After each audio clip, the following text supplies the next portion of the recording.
Ready? Aim! There's too many!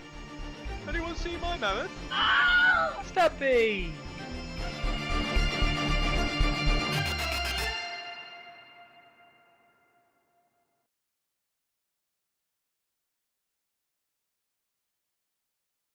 Hello! We are back. The Booze King has immediately stepped in and said, World of Frey podcast because we're late. Yes, I apologise, the Booze King. I was about to hit ready and go, and unfortunately I realised I was still wearing my work stuff, and so I had to quickly go change that. But alas, we have actually been set up ready for the last 7 or 8 minutes. I'm just an idiot. Anyway, this week I'm joined. That was really bad. I'm joined by Jordan, not joined by Jordan. Hello. For those of you who don't know Jordan, he's over here. He goes by the moniker Hibiscus. I'm going to mispronounce this. Hibiscus? That works. It works. How do you actually pronounce it? It's your name. I think I usually go with Obyiscus, but it's honestly a ridiculous name I came up with years ago and just kind of stuck around. That's fair enough, as long as you know it's ridiculous. Oh, yeah. And he's going to talk us through Martells. For those of you who don't know, Jordan is from Canada. If you don't know that, it means you don't read the description of the episodes as well, because I did include it there, I think. So yeah, he's going to be joining us today. Talk about Martells and stuff like that. Now, for those of you that aren't aware, I will quickly do a little bit of a call out, if you will, to Obyiscus' stream, which you can find here. Obyiscus Hobby and Gaming on Twitch. He does a load of battle reports of different stuff. At the moment, a lot of TTS stuff, obviously. With it being the main gaming thing. Have you got the plan, or is there any plan to go down the route of doing any kind of physical stuff in the future, or are you going to keep to TTS? My plan is to start recording physical games too. I just need to finish buying some mics to capture sound in the new camera. Otherwise, it'll just be grainy, unable to understand live, which is worse. So yeah. For now, TTS is easy to just capture. Yeah, definitely agree there. You got loads here. I don't know. Do you put them on YouTube at all? Yes. Post, yeah. So I stream on Twitch and then usually will upload to YouTube a few days later. It's the same name. I usually try to get out a game a week if I'm playing a game a week on TTS. So cool. So there will be one coming Thursday because I just played a game. Yeah, last night, right? Was it last night? 2 days ago. Okay. I don't know. It was in the morning for me, but I'm. Yeah. It was the evening for my opponent, morning for me. So I don't. Gotta love time zones. Yeah, so do check out Hibiscus' stuff. He plays a range of different opponents, a range of different game modes. I would say he plays a range of different factions. He doesn't. That would be a lie. He plays 2 factions that I've seen him play on stream. I play 3. Go on. 3. The obvious Started 2. with Targs, Greyjoys, and then Martells. I actually forgot that you'd played Targs. You're right. You did actually start playing Targs, didn't you? I started playing Targs. Once I got the badge, I got Greyjoys, and then once I got the badge there, I switched to Martells, and now I'm going back through to get the neutral badges. So we'll probably see Targs again soon. Oh, good luck. Depending on how long it takes to get neutral wins with Greyjoys, but yeah, actually, to be fair, neutrals to Greyjoys isn't terrible. I'm not going to say they have lots of tools to make the neutral commanders not too bad, but they do have tools that make the neutral commanders not god awful, unlike Targs, which is just unpleasant to play. Yeah, I'm not looking to needing to win again with Dario with Targs. That's the worst part about the Targs. You have to win with Dario twice, and I do not like Dario. Cool. So there you go. We'll discuss all things related to your experiences and things like that as we go into the episode. But first off, the news. For those of you who don't know the news, there's been lots of developments this week. It's been 2 weeks since I last did an episode, and in those 2 weeks, think someone sent some emails somewhere. I think there was some rain. That was a pretty big news piece. Yeah, I think that was pretty much it. If you come from a part of the world where there was more news than that, which is basically everywhere, then yeah, then you've probably experienced more than the world of A Song of Ice and Fire has in the last 2 weeks. It's been quiet, hasn't it? Really. Yeah. Hopefully, Adepticon soon. Hopefully, something close to Adepticon. Maybe they can just do a patch right before Adepticon just to annoy the people going to Adepticon. I hope they do it. For those of you who've been around the game for a while, I hope they do it the first day of Adepticon. Oh, we're playing the old patch. Oh no. There is supposedly the patch is coming out soon. Yeah. There was going to be a live stream. I think it's going to be done as a video now with some people in the Indonesian community and that area of the world. So in Indonesia, Singapore, Australia, the kind of Australasian region, there was going to be a live stream, but I think it's now going to be a video that they're putting together when the patch gets released, or as like a preamble to the patch. I'm not really sure, but there have been talks about that with some of the major contributors, the names from that area of the world that you may have heard of, the likes of, for those of you who know, that Brick on the main Discord is involved with that, and I think he's trying to get some guys from Australia involved with it as well. So there will be something coming, and I know that was due to be, like, that's in the works, and that's kind of publicly known now that there is something in the works with CMON Asia, or CMON Asia Pacific, that is coming, which is, that is, I guess, a piece of news, but that's been known now for about 3 weeks.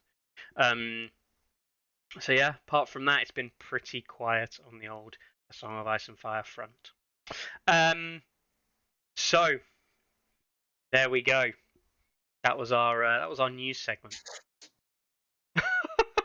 God, it's getting to the point where it's like, why'd you bother, eh? And I will tackle the other thing is, like, people would said, oh, why was there no episode last week? And people were like, oh, I'm sad there was no episode last week. It made me sad. And the truth of the matter is that I got back at about 6:15 in the evening here, which gives me about 45 minutes before the show starts, which about 10-15 minutes to set the stream up and post and things like that. And then before that, I need like 5-10 minutes putting some things together, like information, just some quick notes or anything like that, collect information or whatever. And the simple truth of the matter is, I came back in after work and I fell asleep, and I woke up at about 7 o'clock and went, oh, I am not going to do a stream today. So that is why there wasn't one last week. I do apologize. It's yeah, very, very tired. Very, very tired from the changing role that I have. Anyway, that was then. This is now.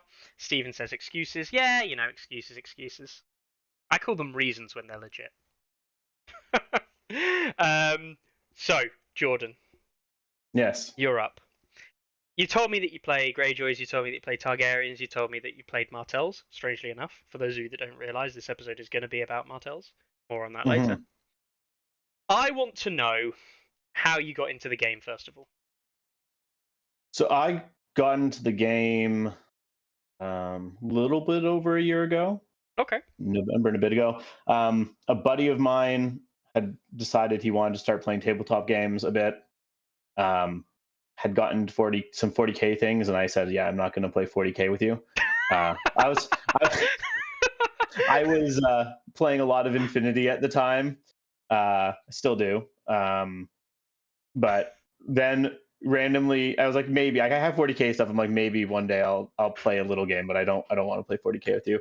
And then one day he messaged me and said, "Oh yeah, I've started buying into this Song of Ice and Fire game." Mm-hmm. And I was like, I don't know about getting into another game. We played a game on TTS, and then I immediately went out and started buying Targaryens initially because I was like, I know it's a starter box. It has less models than the others, so I can just get them painted easier because I have enough of a backlog from my other game that I don't need to have a ton. That failed. I now have too much Song of Ice and Fire plastic just sitting unpainted. And then kind of just kept playing. Started playing a bunch, primarily on TTS. Then as things opened up here, started getting some more games in. My local store that I play Infinity at, a bunch of the people that work there and some of their friends randomly a few months after decided to start getting into Song of Ice and Fire. So we have a bit of a group starting up there. Clarence, or Obyiscus, who's on the show a number of times, he is in the larger area and runs things, and I go to those events sometimes. So Cool. it's kind of my course into the game. I still cannot get through that your mate bought you that 40k stuff, and you well and truly pulled off the Drake meme, didn't you? Of being like 40k, no. Well, he didn't buy me. He bought himself. Yes. He bought himself stuff. But I couldn't be drawn back into the world of 40k. No. But yeah, I mean, people don't need to know. People don't need to hear my opinions on the 40k versus the Song of Ice and Fire kind of thing on it, because I think for me, I mean, I'm just not a 40k guy anymore. I love the models, aesthetics, and stuff, but yeah, the game itself, I just don't enjoy. But yeah, no, 40 Song of Ice and Fire, obviously a great opportunity to get in. You mentioned there you come from a background of playing Infinity, which is we've kind of like been paddling in Infinity recently where we are, which we won't talk a lot about, but obviously very.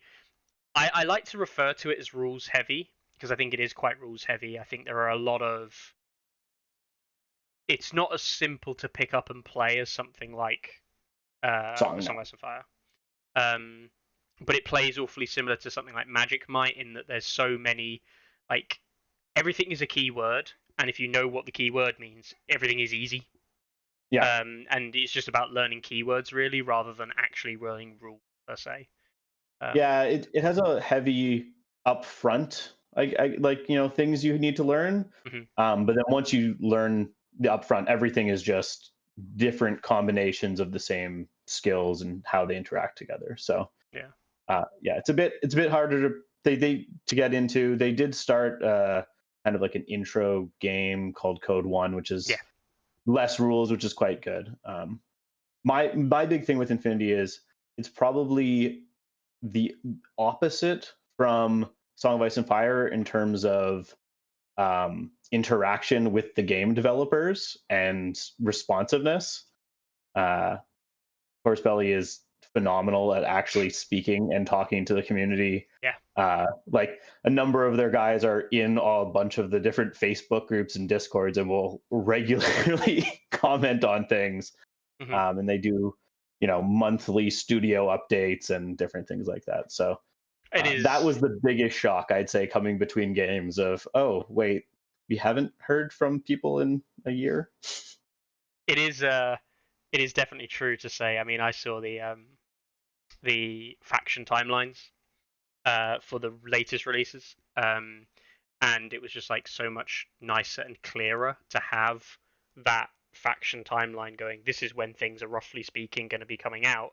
This is roughly speaking the order of the things that are coming out, and this is when you can expect to see stuff. So again, we won't turn it into an Infinity chat, but for reference, I bought into ASOIAF, and they're re-releasing ASOIAF, and it was like I can actually just go onto the website and see when things are coming out. So that's nice. Go on. Marwin wants to know. We're judging you based on your Infinity faction choice. So your first faction of choice. That's tough. I own way too many Infinity factions. Right now, my favorite one I enjoy playing is Starmada. But yeah, if you want to hear more about my thoughts on Infinity, I am also on an Infinity podcast called Whip 12. But I started with Caledonia because I wanted to hate myself and paint tartan. And from there, I slowly went to factions that had actual technology and not just big swords. So that's fair. But yeah, Starmada is my favorite right now to play, which I think a lot of people aren't as keen on Starmada, but they have some cool tricks. Yeah, thing is with games like this, and it carries over into Song. I think in that I actually don't think it matters what faction you pick per se. In the case of Song Ice and Fire, it really doesn't matter. Yes, there's power differentials between them. Yes, there's differences in flavor and there's difference in models or aesthetics and things like that. But the vast majority of factions in any game have their cool mechanics and cool things that you can find and enjoy and make work for you. So I think that's a positive thing between the two games. But yeah, okay then. Onto A Song Ice and Fire. Now that we know a bit more about you, so we are going to talk about Martells, and for those viewers that are here live today, not watching the podcast later on, which by the way I need to sort that out for anyone who's concerned about the podcast. Not only are we going to go through the Martell faction, we're going to look at what kind of like stuff and things that Jordan thinks about the Martells, but we also have a bit of a treat. Now, it is unlike myself and Carlo to be prepared with miniatures and with painted things, and generally speaking, actual stuff to look at. And that's why we ask you guys to send things in for rating on Cool Mini or not. But this week we have got so many miniatures to show you. So, should we just dive straight into Martell units? Or do you want to go down the tactics cards? Or where do you want to start, man? Oh, wherever you want. I'll let you lead. So if you want to start with units, we can start with units. I was going to start with units. Now, for those of you who aren't aware of the Martell units, there's a listing of all the Martell stuff. That's not what we're going to look at first of all. We are going to dive into that later on. But if you're not aware of the Martell stuff, there is a particular Martell unit that we're used to seeing quite commonly, and it's their base and only 5-point unit option, the Martell Spearman. Voila. There we go. See, look. Painted and like on demand painted Martells. There we go.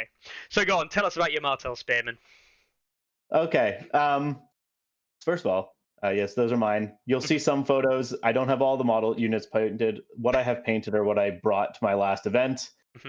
You'll notice that some have attachments and some don't, and that's because my Vipers are literally only 10 of the models are painted, because for that event I had Ramsay in them, so I didn't need to paint 12, and I painted them in like a week and a half, so every model I could strip counted. But so Martell Spearman, let me pull up so I don't say any of their stats. That's okay. So as the only Martell 5-point unit, you're gonna bring them in a lot of your lists because you need somewhere to cut some points, and they're kind of great for what you want, in my mind, of a 5-point unit. They're wholly a support unit. They're not really something you're going to be attacking with unless you need to. That said, they do actually have a nice stat line with the 7/7/4. Being able to still throw 7 dice once you've lost a rank is something that I have had. It comes up more than you'd expect when you're quickly countercharging a unit that, just to do that extra couple wounds. Being able to stay up is nice. Defensively, they aren't anything special with a 5-up save and 6-up morale, but it could be worse. Yeah. I mean, at 4 points, a 5-point baseline that we normally talk about is something like the Starksworn Sword baseline of like a 4+, 6+. So 5+, 6+ isn't bad by any stretch. It's just not great. 6 is nicer than going to a 7 if like things like Mercs or other stuff. The most value that they have for me is the tactical reposition. Having 1 or 2 of these guys in your list allows you, even if you're not running cavalry, we'll talk about cavalry in a bit, but even if you're not running cavalry, being able to have those shifts can really help you get that maneuverability edge on your opponent. And one thing that we'll see going through Martell units and their cards and generally how they play is they are very much trying to be that mobile hit and run, trying to get into flanks more so than ever trying to actually take a upfront fight. So that 3-inch shift can be huge. I think, and that can easily be the difference between flank or front. It also at times can be really annoying when your opponent is setting up a charge for themselves, and then suddenly you're like, never mind, that unit is just going to be a bit further away from. It's a big thing because it's not. I'm going to say it's different to Wendermere because Wendermere's obviously got the dual function, and Wendermere's is start a friendly turn, so it can be used much more aggressively. You know, you can do the 3-inch shift into something. But I do think the tactical reposition really has to be looked at as almost like a Wendy token in terms of value, and we know how good Wendermere is for Greyjoys. Yeah, I'm a big fan of tactical reposition. I think that orders like this are very strong. We see it in Rob Stark, and he really enjoys the order. And Tyrion, right? One of the Tyrion. Yeah, Tyrion has it. Yeah. So yeah, no, I'm glad you pointed that out as being the main feature. Really, that's the big thing about them. Yeah, I think, is that. They have set for charge, which is it's okay. Like, you know, on the way in, you might do a hit or two. Hitting on 4s is not a reliable way to actually get hits off. But maybe you strip off that extra wound, and you know, now your opponent has less ranks or something like that. So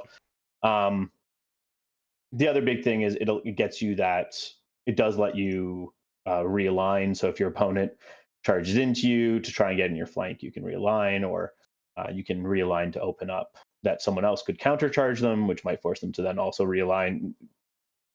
So the realigning, if anything, I think is the bigger thing a lot of the time for the set for charge, rather than actually doing damage. Yeah, at least on the Spearman. But as you said, 5 points, you're gonna bring them. When you bring lists that don't have them, I find you do end up feeling it. Suddenly not having that tactical reposition, it quickly becomes something you miss. Okay, there you go. So 5-point Martell Spearman. I mean, as a general, from a list building perspective now, we look at the 5-point slot. I guess from my perspective, if you're building a 7 activation or an 8 activation list, I mean, for reference, people aren't aware, getting these guys to 8 activations is difficult, and it's basically impossible to hit 9 because you don't have 4-point activations on the board. So looking at like a 7 activation versus an 8 activation, how many of these guys are you looking for in the 7? How many of these guys are you looking for in the 8? In a 7, I'd say you usually aren't bringing more than 1. When you've dropped down to 7, it gives you enough points that you can bring some, you know, heavier hitters in the other 3 units. So you end up with 1. If you're running 8, I think you often do end up seeing 2 of these guys. To get to 8 activations, unless you're kind of doing the Mimi 4 NCU Joran list, which I did play against at Great Canadian Open, which it was more interesting than I initially had given it credit for, but I'm not a huge fan. But to get to 8, you essentially have to bring either 3 5-point units, a 6 and a 7, or 2 5 points and 3 6s, or 4 5s. I've seen some people do, and an 8-point. So usually I'd say you'd see 2 of these. There's some, once you're going up to 8, there are some things that we'll discuss that suddenly can make these guys an actual thing to be afraid of in melee. So, or at least, you know, somewhat threatening. So once you're getting up to 8, you'll probably see 2. Okay, cool. So 1 or 2 of these, which you get 2 in the starter box, right? So no extras required. Win. Yeah, I wouldn't usually ever go to 3. There's some 8-point units where you could go 3, but I feel like at that point usually you're better off bringing in either some sort of a neutral 5-point unit, so either Cutthroats for some more damage, or Stormcrow Mercenaries just to get, you know, free attachment, like a Spearman Captain. Yeah, like the Spearman Captains or something. In at 1 point. Yeah, I agree with the Cutthroat picks as well. Cutthroat's obviously very strong at the moment. Okay, that moves us into Dervishes now. The question is, do you have a nice painting? No Dervishes. No Dervishes, I'm sorry. So Dervishes are cool. One thing people will notice with Martells, there's a lot of orders to keep track of. Up until their newest releases, their initial release, on average, units had 2 orders each, pretty much. So there is Pretty a lot. impressive. There's a bit of a mental load in that regard. So Dervishes, like a lot of Martell units, have that nice 6 speed. Martells, their foot infantry are generally pretty fast. Fairly respectable durability with a 4-up, 6-up. Not the best, but I find a lot of people will underestimate how much a 4-up, 6-up unit can tank. Except for, if you're hitting them with something super crazy. The big sad thing for them is their 4-up to hit. But they do have a respectable 7/6/4 degradation. So, still staying at 6 hits on that second rank. Yeah, I mean, the not having the 5 dice on second rank, which we sometimes see with other stuff, is exactly. can be pretty savage. So yeah. Offensively, their big thing is that they get precision, and if the opponent hasn't activated, they get crit blow, which makes them, in my experience, pretty swingy. You'll have sometimes you'll go in with the Dervishes if your opponent hasn't activated, and you'll just wipe them. You'll just roll a ton of 6s and they'll just die. Other times you'll just not roll any 4+s or very few, and you'll just do a little smacking on them.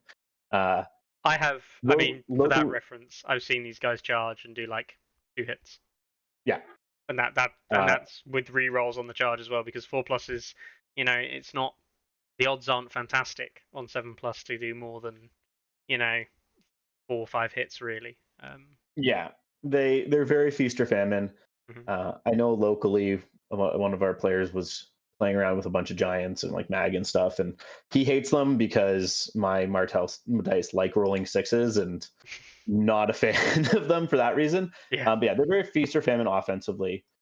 For me, the interesting thing about these guys is more their defensive skills. So it's the combination of swift retreat. So after they get attacked, they get to make a free retreat action, coupled with elusive escape, which gives the reroll, weakens your opponent, and the biggest thing to me is it doesn't let your opponent pivot. With this, you can really at times set up your opponent to be in bad positions if they charge these guys. If you get especially an infantry unit to charge them such that when you retreat, now they're facing towards the side of the board or facing away from the battle. Now your opponent is going to be wasting either a cav maneuver, horse maneuver, or the unit's activation to actually get them back into the fight. And then when they do get back in the fight, they're weakened. So that, I think, is their main tech. They can also be you can kind of do some of the, go past an objective, get charged, retreat, still hold the objective type of tricks with them. If you're playing that game, I think a lot of the time Martells aren't necessarily playing for the murder to win the game. Occasionally murdering things to pick up a point or two, but a lot of the time playing to the objective is where they can actually pull up to get ahead. So these guys can do that fairly well. And with the next unit, if you build a list where they're actually working together, they can suddenly become quite scary offensively. I was gonna bring up this point anyway that Post said in chat. Clearly, somebody who's listened to things I've discussed before. He says, so even Martells can't escape the 6-point melee infantry curse. Obviously, for those of you who don't know, yes, 6-point melee infantry, generally speaking, they're lackluster, to put it bluntly, across the board, across the whole game, but they can provide useful utility. She-Bears being a prime one, Red Cloaks being another pickup that we see, and apart from that, is there any others? Oh, then we're looking at archery type things, or cavalry really is the only other 6-pointers that see play. Do you think, from 6-pointers, the Sunspear Dervishes, and to some extent the next unit we'll look at in a second, do you think for 6 points these are actually, like, unlike a lot of the 6-point melee infantry we see elsewhere, these are actually pretty playable? Dervishes, I'm cooling on a bit. I think there's certain lists that they might see they can work. I'm more likely to bring the next unit. I will point out, I will agree with what Melkor's saying in the chat, that they're the home for Viper Commander. as is, not considering random emails from, CMON employees that aren't rules creators that we know of. Because Oberyn Commander, Manticore Venom, rules as written isn't optional. Dervishes are a great place for him, mainly because if your opponent charges you with some, weak unit that you don't really want to waste the venom on, they can retreat for free, and then he can go and get to the unit that he wants to venom. They can usually, when they retreat, they move pretty darn far too, with their six speed and being able to reroll the retreat dice. They get away. The other thing is obviously Oberyn also synergizes with them because he has an ability to give vulnerable and weakened if the opponent hasn't activated. So then suddenly this unit is very much just wanting to hit units that haven't activated. Suddenly that unit now is probably not going to hit back hard. When they do, you're going to retreat away, and you'll do some damage on the way in. Yeah, so very much kind of like I run in and I kind of murk you, basically. I'm gonna come and take your lunch money quickly at the start of a round with Sunspear Dervishes. All right then. Yeah. So we won't talk about list building just yet, because you mentioned there with Oberyn Commander, mentioned there kind of like variety you pick up with, but I think we'll come back to list building when we consider the next unit, the June Vipers. Sure. There are photos for this one. There are. Of 10 of them. I'm just gonna 10 of them. The 10 Vipers guys and girls. There we go. Right tab. Look at those guys. Those are actually. I'm not suggesting the other ones weren't nice, but I actually quite like these guys in the back. The contrast with the like the red spear, I guess you'd call it. With the clothing and everything. I like the contrast there.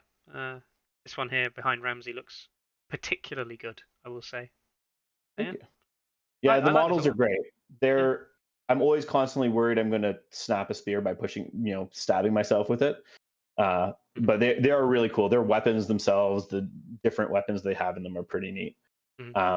But the unit stuff, so I very quickly really liked this unit when it came out. One, there's no orders. It was like one of the there's no orders, which means one less thing to need to remember rules wise, as opposed to all the other Martell units I'd been playing up before these guys were released that had that.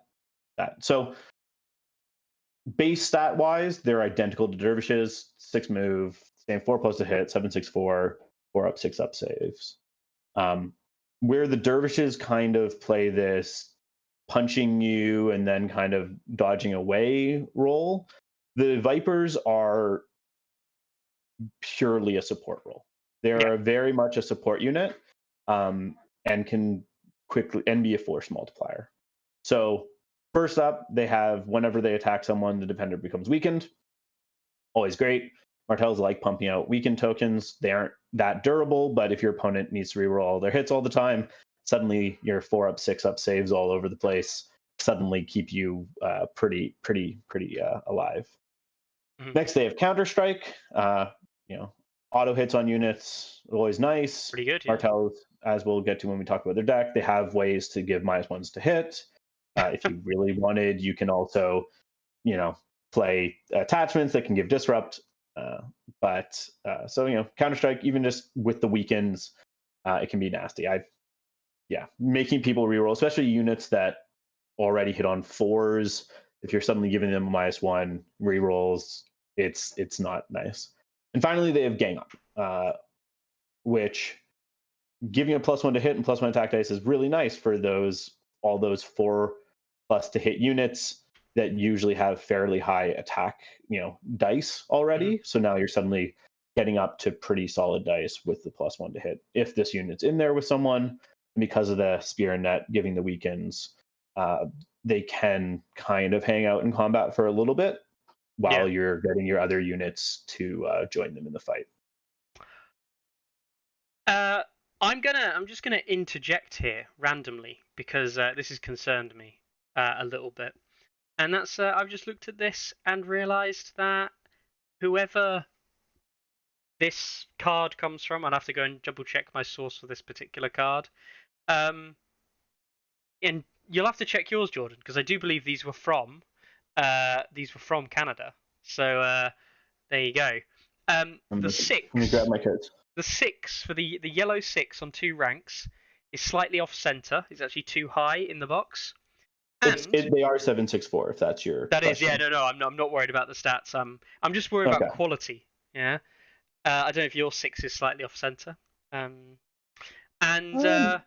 also, Hobbs noticed there's a typo as well. Yeah, if I was to actually read this rules as Where's the written, typo? all friendly units. Oh yeah, mine says friendly. Yours does say friendly. Well, there you go. Mine says friendly. Whoever we got this card from, all friendly units. Both the copies I have say friendly, and Good. maybe it's very slightly to the left on the yellow 6, but Not up and down, which is No, too far up. Yeah. no. There you go. I think you just got a bad quality scan. I have no idea where we got that from, and I've checked War Council. It's correct in War Council, but there you go. There's a very random thing that I've just noticed. And yeah, each time this unit is attack with a melee attack, Belisarius, how does typing work? Anyway, there you go. No, just noticed that. There you go. We knew what these meant without even needing to know what they meant, which is scary, isn't it? Mm-hmm. All right then. So, oh wow, people love donating stuff today. I've seen your message, Melkor. I will bring that up in due course. Yeah, I mean, Dune Vipers at 6. You talked about the comparison with Dune Vipers over Dervishes. I mean, this was a question that me and Carlo talked about a lot, was which one would we prefer, which one would kind of take the cake, if you will, in terms of being the preferred option. Now, you mentioned Oberyn with the Dervishes. Yeah. I'm guessing that Oberyn with Dune Vipers is not really what you're interested in, and you're looking at something else. Really. Yeah, so with Dune Vipers, none of the commanders, we won't get too much into this building, but I don't think there's any of the commanders I really want to put in them. I did when I played my Vargo game. I had Vargo in them, which was pretty fun because it's just chucking out weekends all over. He can, because the timing of Spear and Net, he can do it before or after he removes a weekend token to do his killing of an attachment ability because they have the same trigger time. So no matter what, that unit is probably getting out of either their attachment's dying or they're getting out of there with a weakened token still on them. But otherwise, they're generally, for me, the unit that's in there supporting. Their force multiplier. For me, it's rare that I'd bring Dervishes now without a Dune Viper, but I'll sometimes put in Dune Vipers to support lists that don't have Dervishes. Going back to my earlier question, then the 7 versus 8 list building kind of like theory from your own thinking. In the 8 we talked about. So I'm assuming as a general rule of thumb in these 2 lists variants, we're doing 3 NCUs, right? Typically. With Martells, in my mind, you're always doing like Martells have great NCUs plus Peter, and they love Peter, so you're probably doing 3. So with that in mind, we've got probably one Martell Spearman taking up one of the 4 slots in the 7, and you probably have 2 Spearmen taking up, or at least a Spearman and a Cutthroat maybe taking up 2 of the slots in the 8.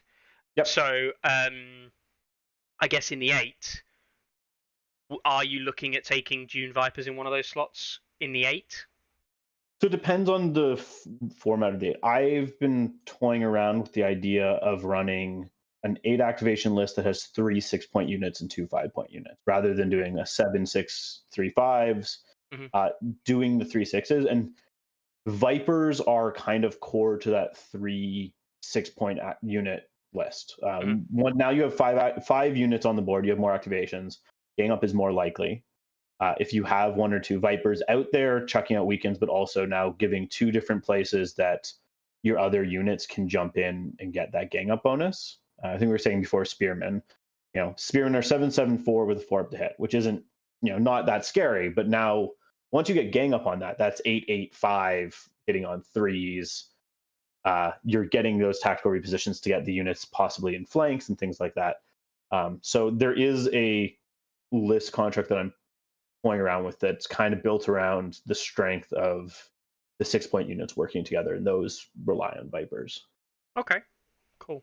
So I mean, I guess the overwhelming question I've got is, as someone who is, if I buy into a faction, I buy into a faction, right?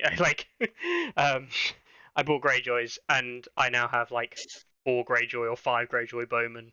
I've got more Reavers than I know what to do with. I think I've got 3 Reapers and 3 Ironmakers. I bought into the faction, yeah.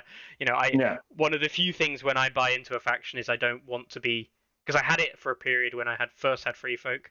I was somewhat limited. I still am. I still only own 4 Raiders, believe it or not, because I fundamentally believe that I should never have to run more than 4 Raiders, and if I do, there's a real issue with balance.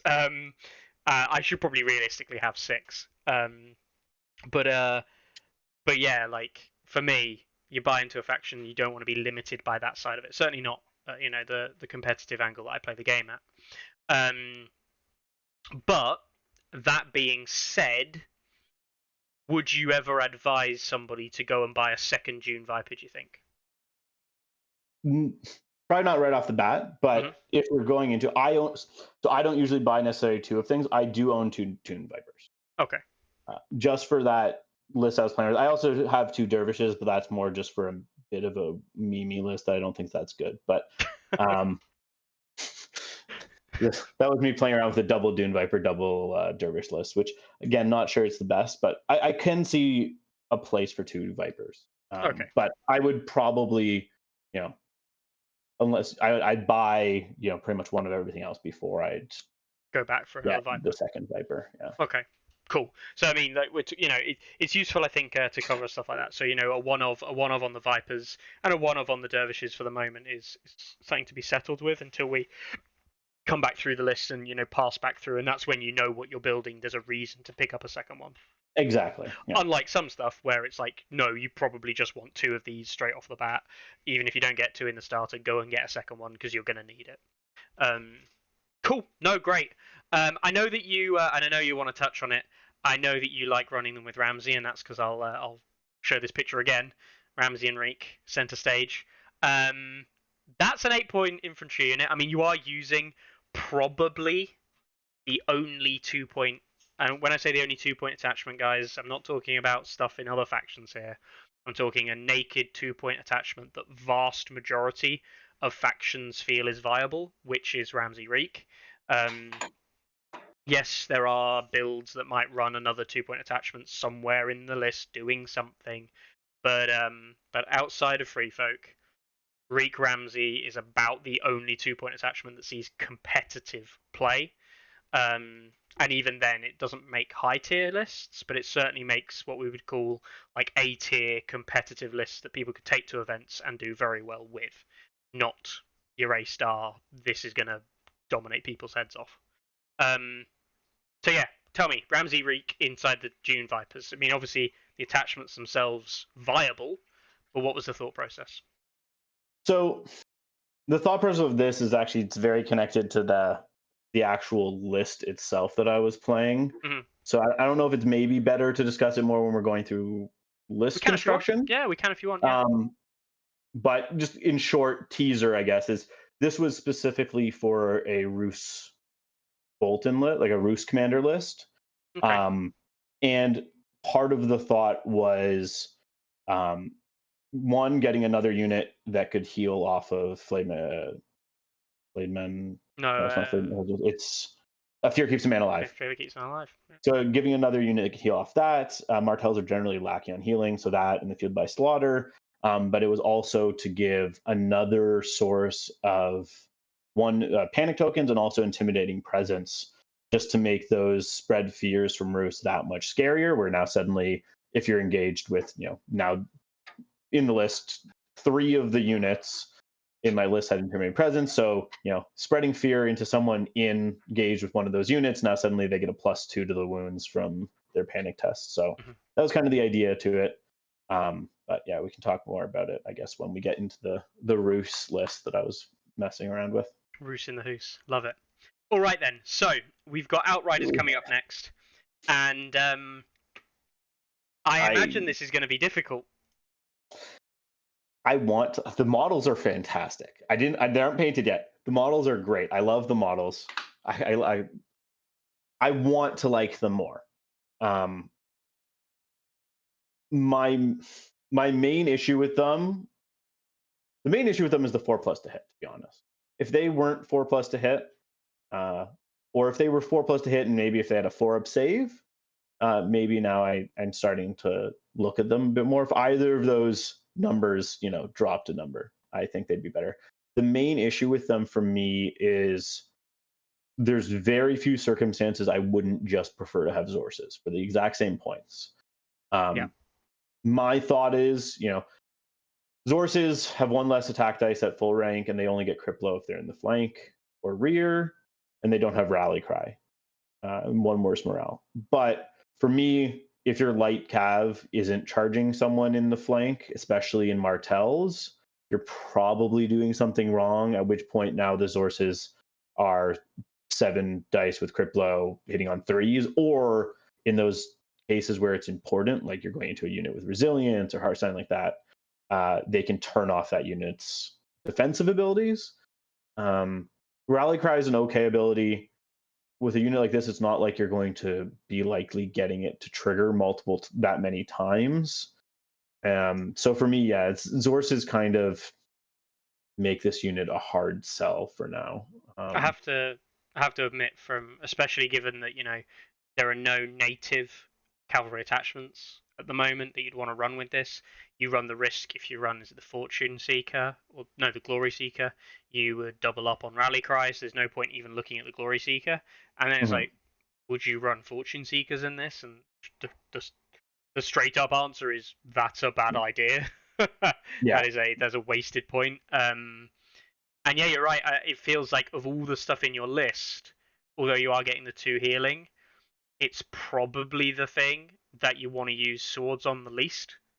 Yeah. From an engaged perspective, and if you're not making a swords attack, then what else are you doing, or are you actually doing anything relevant? And one of the big things we spoke about, right, and have talked about today already, is effectively the limitation down to a 7 or 8 list, a 7 or 8 strategy. You can go lower if you want, down to 6 if you want to do ridiculous small lists, which is fine as well. Yeah.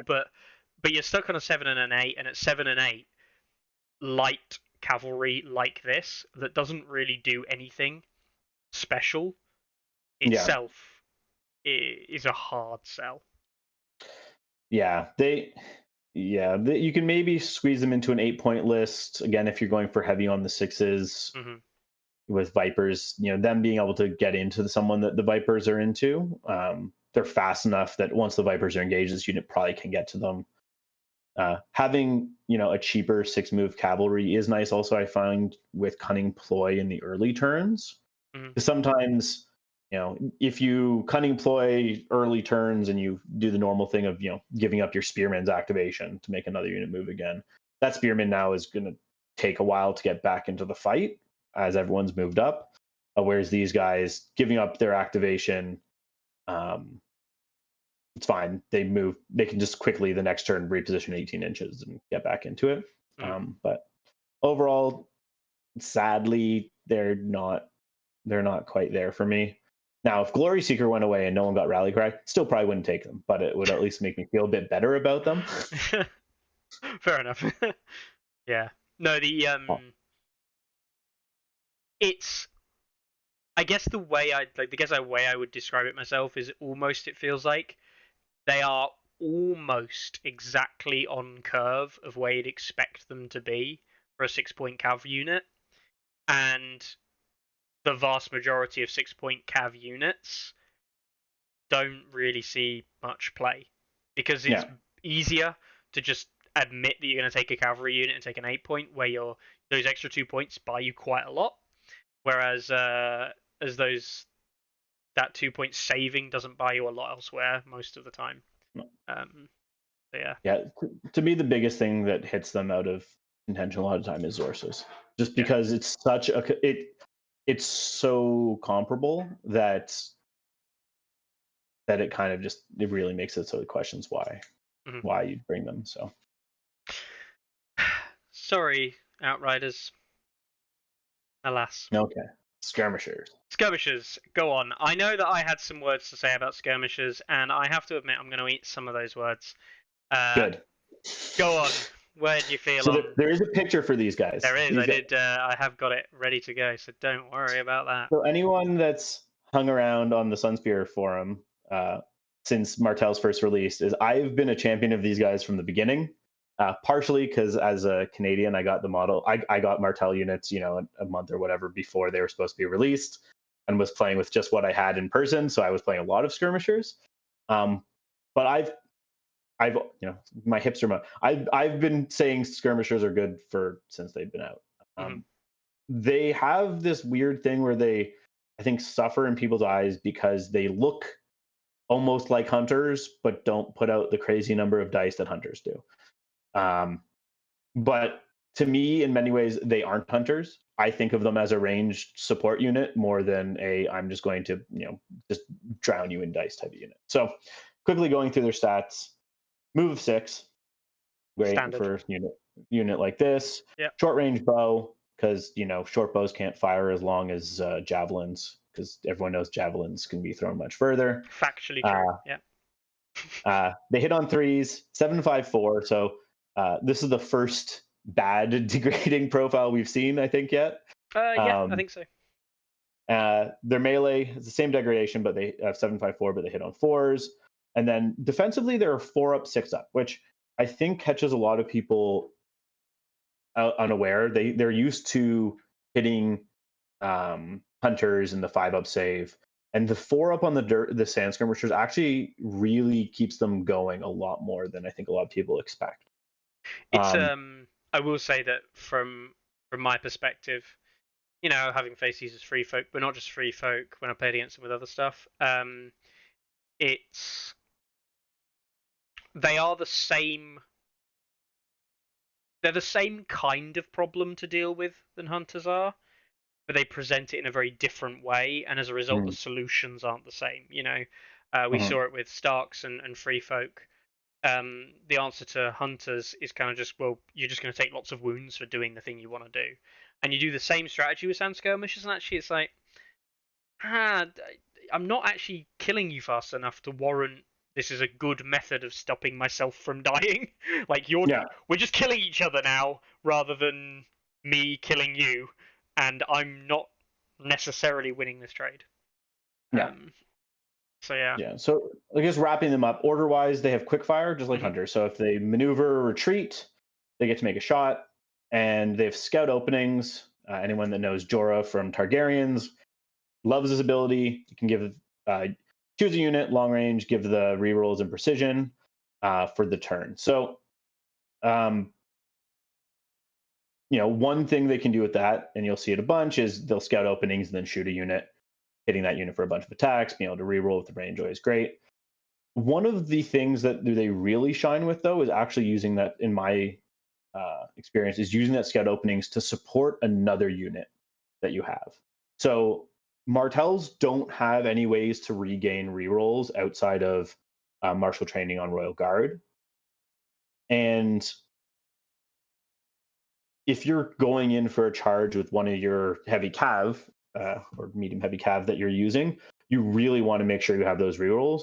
And being able to give them, your units charging over that corpse pile, charging over that bog, what have you, being able to say, no, my sand skirmisher are nearby, I'm getting my rerolls back again, often can be a big deal.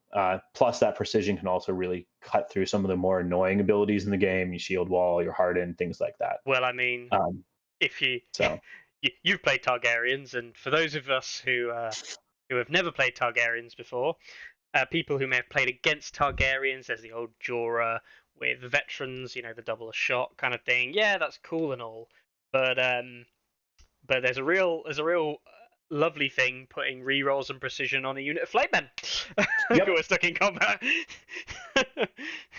Even better if those flayed men are charging, or if they're charging, to get that nice combination of precision and crit blow. Yeah, love it.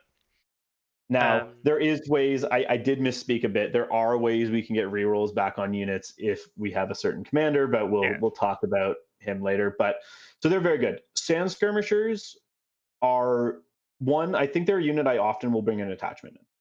There's a couple of attachments that really make them shine. So in the photo that you saw, my preferred option now is the Spear Lord, Center. which simply gives them boldness and courage. Often I don't know if I like spending a point for boldness and courage, but for sand skirmishers is a big deal because making that attack degrade to 875 instead of 754 is very big. We were talking about they're a bit more defensive. Often they can hang around, stay in there, hanging around that on that second rank, and keeping that up at 7 dice is big. Getting those first few volleys at 8 is also huge. The other option that I was running originally before Royal Guard came out is Brawn.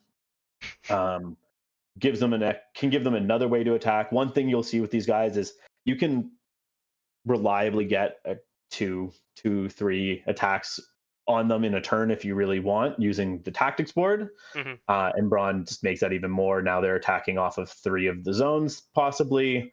And if you are controlling the bag, suddenly now this unit's a 3-up, 5-up, which now that's actually a defensive unit, right? Like, I mean, going into a 3-up, 5-up unit, that's not what you want to do. No. I would say I'd avoid Brawn if you're bringing Doran NCU. And my preferred place when I'm bringing these guys is with Doran NCU, and also these guys will often make it into my list where I'm trying to think about free folk.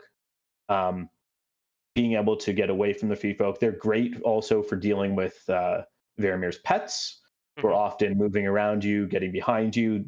The ability for these guys to move and then shoot, so they can kind of spin around, see the pet that's sneaking in behind you, and blast them away. And they are reliable enough to, especially with the Spear Lord, shoot away one of those pets. So the reason I say with Doran is one of the downsides we'll get to with Doran NCU is he has zones, and there's a lot of the time you don't necessarily want to take the zones that he's asking you to take. But for a number of the turns, specifically turn 3, if you have these sand skirmishers, now, I had to take the horse. That's fine, because I'm getting an attack off the horse. So these guys kind of help him use the zones that you otherwise might not really care about. So that's where they shine for me. I really like them. I think people are coming around to them and seeing their value and their utility. I'll be honest myself in that I didn't think that they were. I still don't think they are as good as other things can be. I still think that these guys are a hard sell at an 8-point unit with the Spear Lord over certain other options. That being said, they are, the thing about them is they're an 8-point unit. When you put them on the board, they don't feel like an 8-point unit. They feel like a 6-point unit when you're facing against them, so you always underestimate them. I think if you saw these across the board and thought that's like an equivalent unit to a unit of flayed men, I think that people would start taking them a lot more seriously, and I actually think it would lower their effective value on the board a bit more. But I think at the moment, the truth of the matter is that people see them and don't realize, hang on, that's a 7-8 point unit of value. That's actually probably one of the most expensive units he's got on the board. I think another big thing with them is they take more effort, I think, in skill to get their full value out of them. Seeing, like, there's obviously someone that's very skilled player with flayed men will get more out of their flayed men than a newer player or someone that's not that experienced with them. The difference, though, between someone that really knows how to get the value out of their skirmishers versus someone that's just trying them out a bit is very different. And I think that can partly lead to people underestimating them, because you see a bunch of people that maybe try and dabble with them a bit and then write them off. And you say, okay, cool. I saw them playing with that, or I played them that way. They aren't that good. But then you see some players that really know how to make them dance around the battlefield, and suddenly they're just frustrating. They can theoretically also get a melee and a shoot attack off in a round with the kill a unit and surge forth. It's very rare. It's probably not going to come up, but again, in that free folk matchup is one of the places I have seen it come up, and I have had it come up because if they're in a position to charge a wounded chariot or one of those animals, it's pretty easy for them to actually, even hitting on 4s, finish them off. So, I mean, Skirmishers, I will continue to champion them forever. Yeah, the big thing for me, and I do eat my words a little bit, is I briefly forgot a key thing that I think is so important in this game, and that is nice and simply, ranged attacks are good. Ranged attacks are good. They just simply don't proc so many things. And specifically in Martells, and this is why it's so specific, this is literally the only native range unit for Martells, which straight away means that this is probably going to be good. And I really can't heighten this enough, guys. Ranged units are very good, and it doesn't matter if they're like. This is actually kind of the irony at the moment. They don't have to be long ranged necessarily. Being long ranged doesn't make you significantly better than short ranged. It just allows those early engagements, if you're not clever, to go your favour. In the end of the day, once you're both within 6 inches of each other, long range or short range, you're both firing at the same kind of effectiveness. Except if you're crossbowmen, who most of the time want to be in short range enemy for those sweet, sweet rerolls. And honestly, sometimes the quick fire plus short range can be better when, once you've gotten into that close range, now this unit will move 6, shift 2, and now I'll shoot you in the flank and you can't countercharge me, right? Yeah. It's important, I think, what you pointed out, that they are the only ranged unit in Martells, which means your other options for range unit are Golden Coming crossbows, which are definitely not worth it, in my opinion, for 8 points, and Stormcrow archers, which are point cheaper. They have their own goods and bads about them, but they really... You're not running with Joran, are you? Exactly. You don't want to run with them with Joran, because all it takes is the Water Garden to shut them off. From now, they're just 4 dice on 7s or 6s, and they're not very good. So, that's. I think we've said enough about Skirmishers for now. We can probably move on to the penultimate unit, the old Sunspear Royal Guard. Now, I will, before you talk about this unit, I will say this is probably the unit that has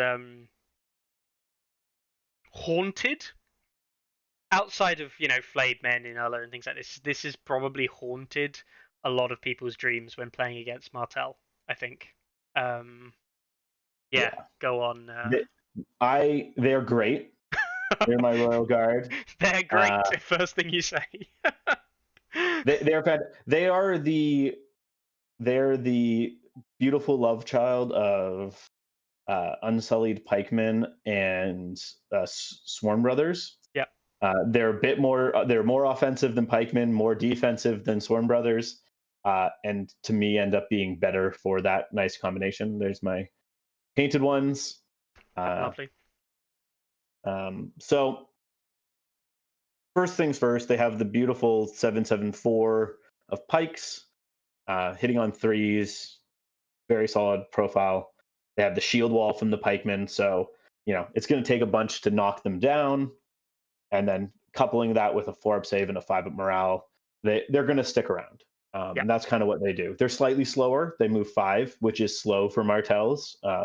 God forbid, 5 movement. Oh no, what will we do? But then they get the martial training from the Storm Brothers to make it so now they also punch very hard. Did you charge me with them? Cool. Now I'm still getting rerolls and you're vulnerable. Did you charge me? Sometimes I'll do that before you even attack me, as we'll get to in a little bit. These guys are a great bunker for a number of different commanders. Even if you don't have a commander, they're great. In them, they're great. They're just good as a defensive unit and offensive threat on your own. Your opponent can't afford to just not see them as a threat, because they will punch and they will stay alive. There are some interesting combos you can do with them, attachment wise, but go ahead. I will say that for me, and people know that I'm a big hater of infantry units that are at, if you're just a pure infantry unit at 8 points, you probably just suck, right? There are basically no 8-point infantry units on their own that are good, that are ever getting the value out of them that you need. Yeah. I wouldn't pay 8 points for Sunspear Royal Guard. I don't think. But for 7, I feel that you can get value out of these. They're defensive enough that you always will get. I mean, you almost always will get to attack with these guys at least once, probably on 2 ranks at worst, because they always have value coming out of them, and they also are aggressive enough with the stat line and the martial training that they're going to hurt whatever they attack. Even if things go badly for you, these guys nearly always perform a little bit. And that's what's important, right? That's what's so important, is that you still get like a baseline performance out of them, regardless of, to be honest, regardless of how good or bad you are at the game, you always get performance out of this unit. And if it's always performing, then ultimately what we're saying here is it's a good unit. You know? Exactly. There's some commanders that are particularly nasty, I think, in them.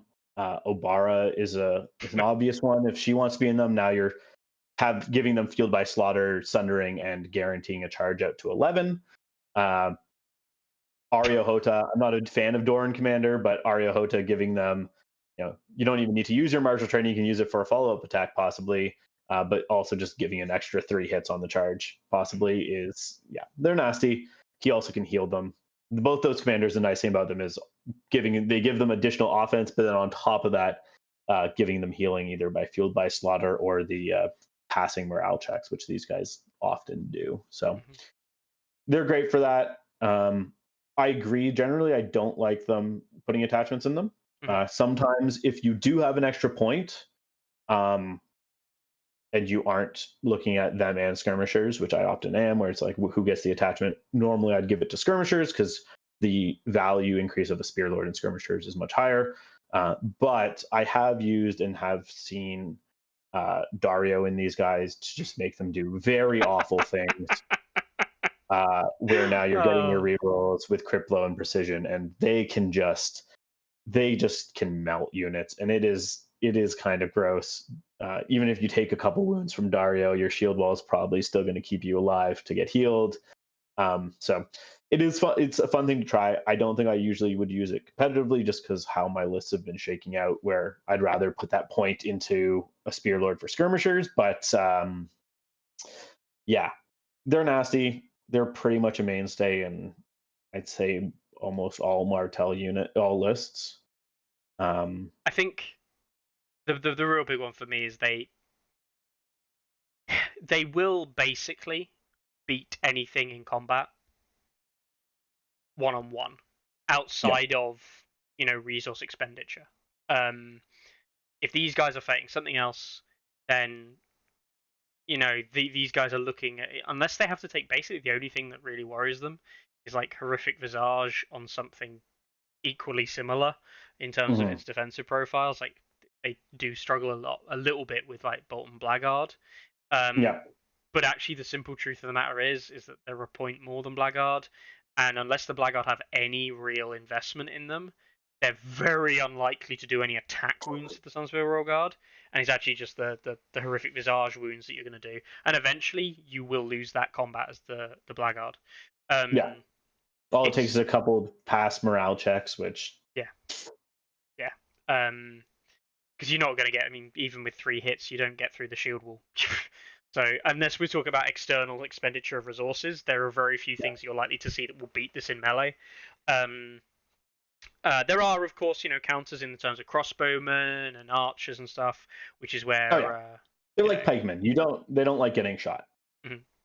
And Data is right; they can lose to things like cots in melee, but cots are a point more. They're cavalry, and they are basically the definition of grind cavalry. And even then, like I've done it. I've lost my Sunspear Royal Guide to cots in melee, and I lost because I got a decent attack in. I didn't kill the cots, and they played Final Strike, and the Final Strike is what did the vast majority of the damage to me, not the actual Champion of the Stag attack. So they're not a big fan of Final Strike. Martells in general do not like the Final Strike. No. Well, I mean, there are very few things that like Final Strike, right? It's a good card. These guys are solid pick. If you need a 7-point unit to perform, you pick this up. Would you say then because I didn't ask you about the others because it was kind of assumed with the Outriders you wouldn't run one, never mind two. With the Skirmishers, would you run more than one really? I've seen and I've tried some lists that have two. Royal Guard are one of the units I have two of. Yeah. But I think the list that I'm mainly focusing on right now is in like a two list build often won't. There will usually be something else. So a lot of the time, I like having the variety of options. Martells a lot of the time are very much like, you know, leveraging your different tricks to just make your opponent have a miserable time. And a lot of the times it's more valuable to have the different things that Skirmishers, in my mind, can give you than having a second Royal Guard. Okay. It would be rare that I'd bring a Skirmisher before my first unit of Royal Guard. And there are situations where I would bring two, but yeah, especially now with the Starfall Knights. Before, when if I was trying to run just pure Martells, then there'd be more options, times where I'd bring two Royal Guard. But now that we have the next unit, then that drops off. Okay, so definitely get one. Probably this is, of all the units on the list, obviously Spearmen don't really count because you're getting two in the starter box. Of all the units in the list, this is probably the one that you pick up a second of.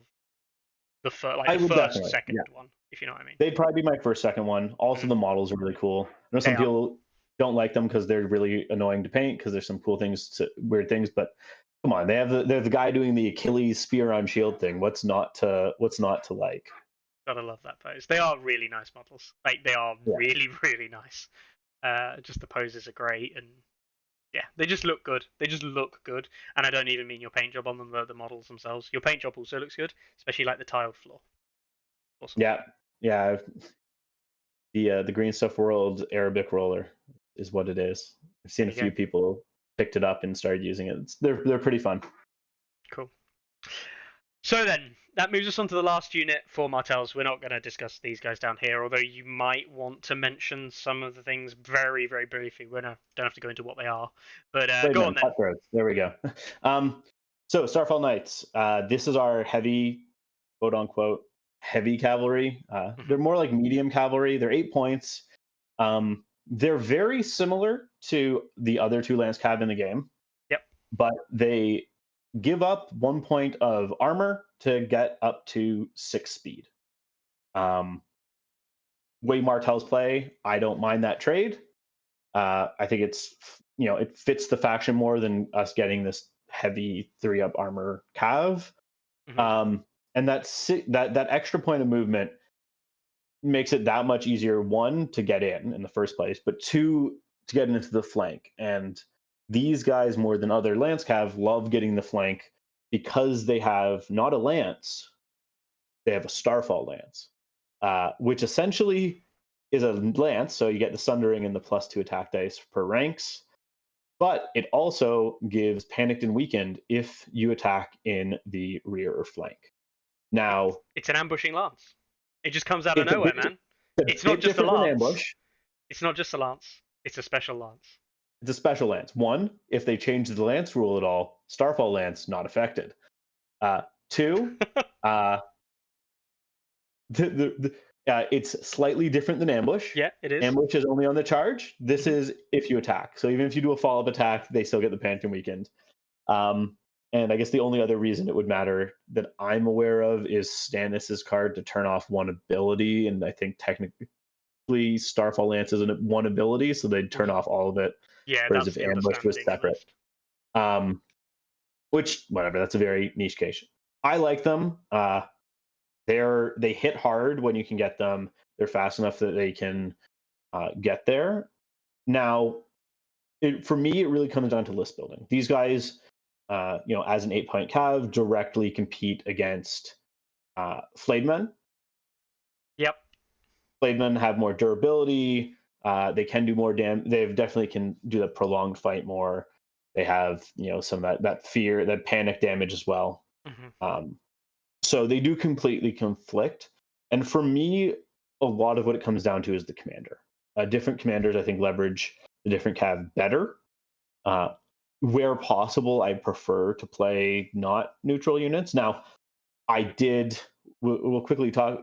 I did paint up my special and convert up a special unit of flayed men so that they are Martell flayed men. Those are my Manwoody knights. For those of you who don't know, Manwoody is one of the houses of Dorne. They have the skull and crown as their house thing. So I converted up my own flayed men so that I wouldn't just be using random Boltons with my Martells. If you can, bonus points for people in chat that can guess where the different bits came from. Amazing. But I think the Starfall Knights are good. They're a solid hitting unit. They're all offense, no stop. Hopefully hit you hard enough that you're not going to be able to hit them back hard. Hopefully they got you in the flank, so you're weakened to help with that counter. And there are a few just nasty combos you could do with them, namely based around Vipers and Obara Commander. Obara giving them reckless strikes, so now anytime you can get 10 dice with precision crit blow and sundering, it's nice. If they happen to be charging a unit of that's engaged with Vipers, now you're 11 dice on 2s, and you can fish for those 6s. Don't do it to Baratheons, because they will always have final strike if you do that to them. In which case you're just trading your unit for them. Take 12 hits. But yeah, they really want to hit a unit, I think, that is already weakened a bit. They really want to be going into a unit that's maybe down to 2 ranks. If you can get a flank of most units, if these guys can charge their flank and they're down to 8 wounds left or so, they have a good chance of killing them, in which case these guys can then run away, which is what they want to do. They want to hit, finish a unit, and get out of there before they get countercharged. Yeah. I guess the only plus side with it, with the panic token and the weaken token, the panic token specifically, is you don't mind hugely if you charge in knowing that you've got like a swords take first thing next round, right? Because they're not terrible conduits for the swords, because 6 dice with sundering is still not terrible. Exactly. And on the 3s as well, and then that panic token coming in to try and force through a failed panic test. It's not the end of the world, but yeah. The panic token does help them. They have a higher damage or more reliable high damage potential than the other lands have. The other lands all have different defensive abilities as their secondary ability, whereas these guys just, it's more of an offensive ability. The weakened helps with the counterpunch, but the big thing is that that panic to be able to force through. If you're into someone's flank, they're already taking that -1 from there. So yeah, cool. I mean, we saw your flayed men, right? And I have to admit that as much as I do like a good unit of flayed men, I think it would be good to see the unit of Starfall Knights painted up. But thankfully, avid watcher of the show, Melkor, has sent some nice purple painted Starfall Knights in. That is their correct color, House Dane. They're in their blurbs for them. It specifically discusses them being purple. There you go, you see. And specifically on this one, you guys can't see it on stream as easily. Actually, you can just about make it up, but in the little divot there where he's holding the tray up, just down under near Jordan's face, there's a little bit of pink, and that's a shout out to Melkor. Melkor's first appearance on the stream with the edge of his finger showing. So there you go. We did have some guesses for your flayed men, by the way. Melkor says that it was some Eastling parts. I think I saw an Urukai shield, at least one, if not more. And then Stephen wins, by definition. He said it all comes from your bits box. It technically, some of it didn't come from my bits box. Whoa. The base models I bought separately, specifically to convert. They didn't start in my bits box, but yes, there's Urukai shields on them. There's some Easterling shields. I also converted up some Martell Hedge Knights that have Easterling heads and Easterling scimitars. They also have some Dark Eldar bids, is what makes up most of their weapons, because Dark Eldar have random chains and creepy blades. Their faces are skulls taken from Dark Eldar, my Dark Eldar bits to give them the Manwoody skull face. And more importantly, the base model is the best use I've seen so far of Clegane Brigands. Nice. Nice. So yeah, Hobbs says the proportion of the horses is a little bit off on the knights. It might just be the angle that the camera's at. It purely might be the angle of the camera. But I do agree with you, actually. The horses do look... It might just be me, but the horses do look a little bit chunkier than the riders do on the knights. I'm not sure if that's just me, though, and the image that Melkor's taken today. But yeah, I don't know. I still think they're very good units. Ganondorf horse. The black with the red hair, yeah. Yeah. Love it. Absolutely love it. So, we've obviously talked about flayed men. I'm not going to need you to talk about flayed men much more. Is there any real units outside of that you would even consider in Martell, neutrals-wise? You maybe talked about Bloody Mama Zorse riders instead of maybe Outriders. Yeah, it's more if I'd bring Outriders, I'd bring them. Cutthroats, I think, have a place sometimes. In that eight list we spoke about, right? If you want 8 list, if you want just a cheap bunker for Obara, similar to when people put a cheap, and use a cheap bunker for Great John, right? They hit hard. Now they're charging 11, vulnerable, sundering, healing up with fuel by slaughter, things like that. The other unit. Again, a lot of these are commander specific, I think, to me. Stormcore Archers, I think we'd see sometimes. Hedge Knights, I think, can sometimes have a place in some Oberyn lists, where Oberyn wants to get some more vulnerable tokens out. Sometimes I'll save some points on the Cav and bring Hedge Knights. They have that possibility of getting those extra vulnerable tokens out. I think they're a pretty decent unit. Like, they're not the craziest, they're not flayed men, but saving the point can sometimes be good. And Golden Company swordsmen also are an interesting place, I think, for Ario Hota if you're running Doran Commander. Most of the other places you put him double up on the vulnerable token that he gives from his Furious Charge, whereas these guys, if they're charging in, they can do some solid hits. They effectively have a 5-up morale, so for the purpose of passing tests to heal. So I think those would be the main ones I'd bring. If you really wanted to go crazy and you were doing that, Martells can make decent use, I think, of the War Elephant, thanks to those tack repositions, helping get the elephant to where it wants to be to actually attack. I don't think it's the best list, but they might be one of the better places to bring a War Elephant. No. No? I disagree. I didn't say it was good. Again, I said if you really want an elephant, it might be one of the best places for the elephant. You'd have to really hard sell me for a War Elephant in Martells. As you said yourself, I think a War Elephant wants to go in a list or an army that's designed to do the big damages. And the thing is, Martell's not really designed to do the big damages, so... No, they aren't. They really aren't. But yeah, mainly the main ones I'd say would be flayed men and cutthroats. Yeah. The classic two. I mean, they are the two performing neutral units.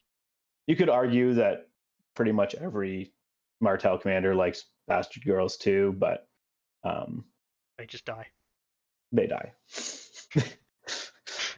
Imperial, man, I stepped away for 2 minutes. I missed the War Elephant discussion. You guys were talking about how great they are, right? I 100% know that Randall did not step away from his computer, and that he just hopes that if he can say that, is that it'll bring things back. Area Hotar and swords with an elephant is solid. Bust 'em. Yeah, I mean, the thing is, Area Hotar and swords with an elephant is not as good as nearly any other combination of Golden Company swordsman and elephant in any other faction. Well, also, Ario Hota has his own issue, mainly. Doran Commander makes me sad. But... So, we won't go into breaking down the commanders, because obviously we've broken down the commanders before. I would just say, I want to pick out your highlights. There are only 4 that we need to talk about anyway. Cool.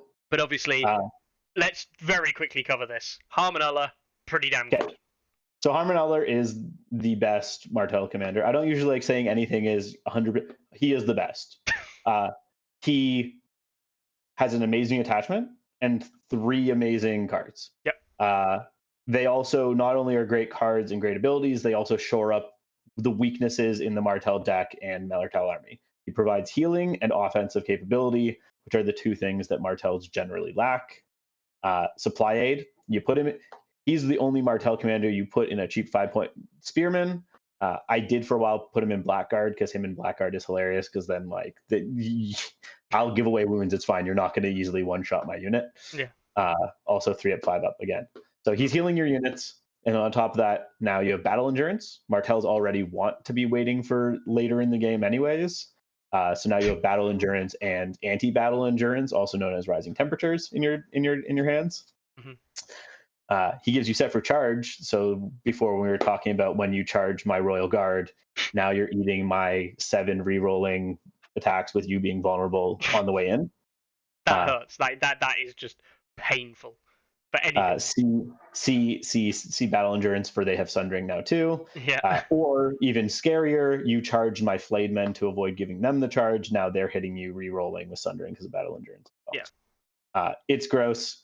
Those 2, battle endurance and set for charge together, is really what makes it disgusting.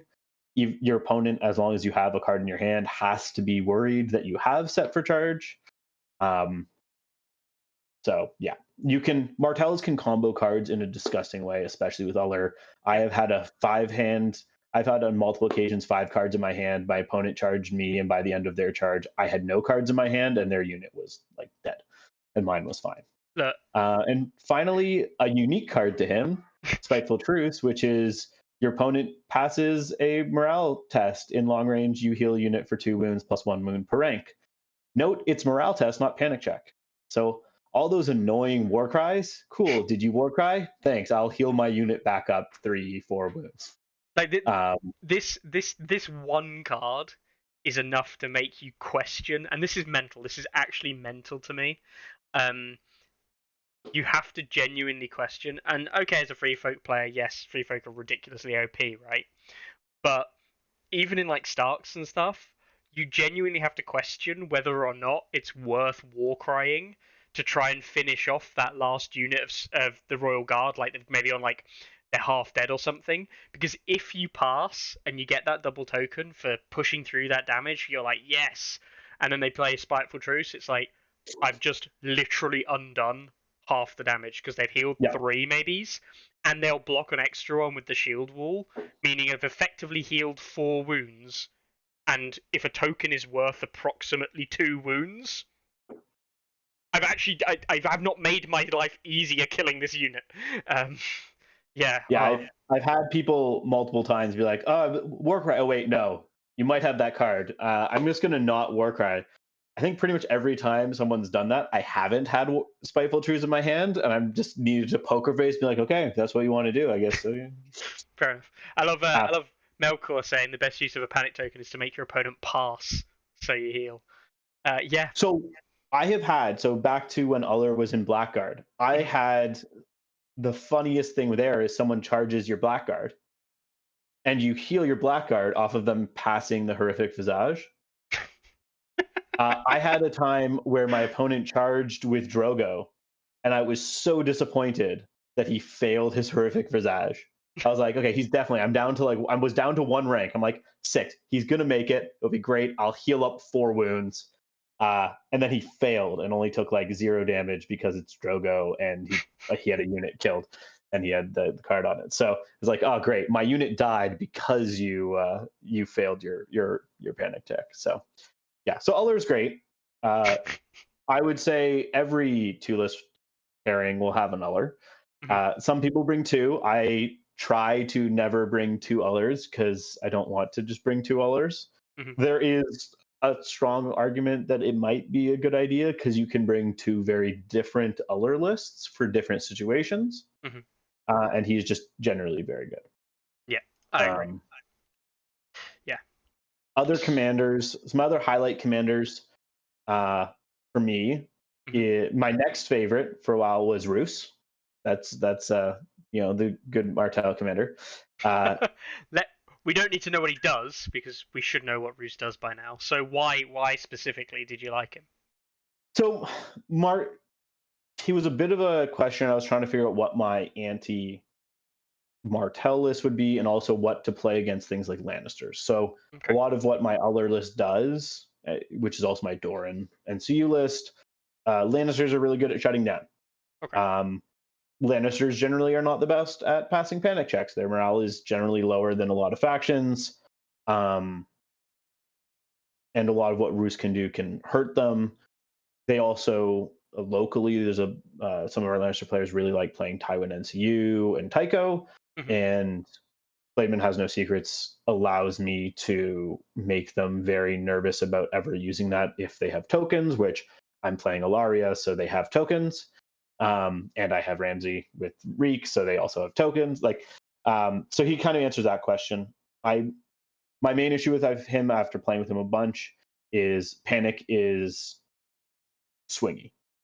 I have issues sometimes with. I find it a bit less consistent, which if you're playing for a tournament in a tournament setting, you kind of need more consistency, because consistency is what gets you to win all of the games rather than just the vast majority type of thing. So I think he works well there. Martell's also can do a surprisingly annoying amount of morale shenanigans thanks to Unbound and Bent and Broken.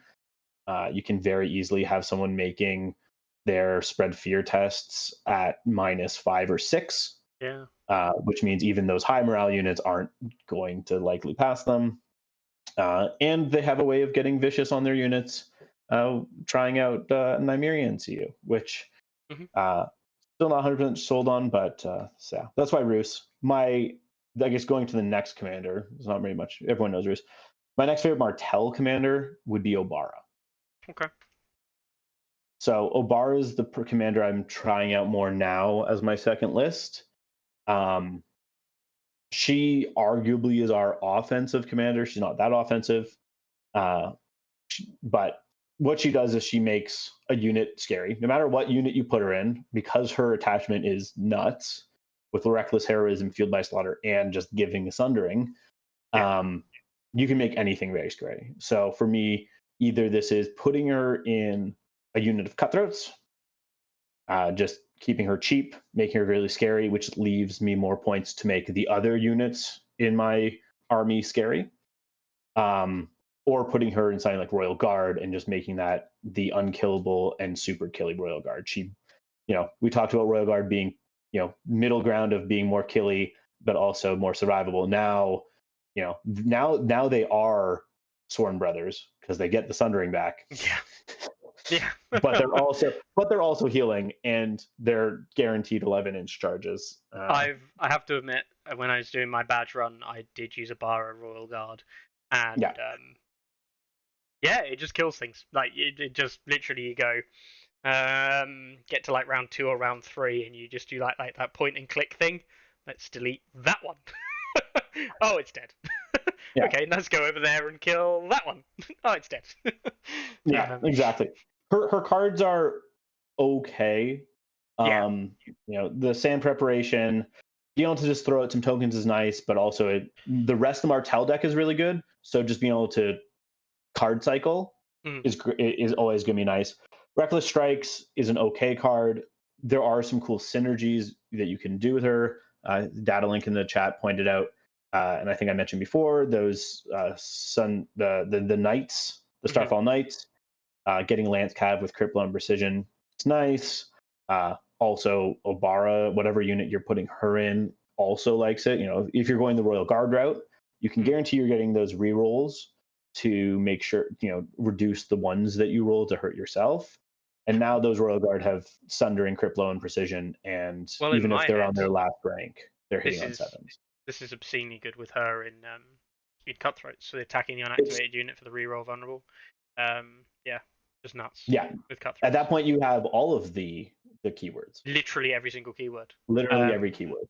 You can't really go wrong with every keyword, can you? And you've got rerolls, and you put out a vulnerable token.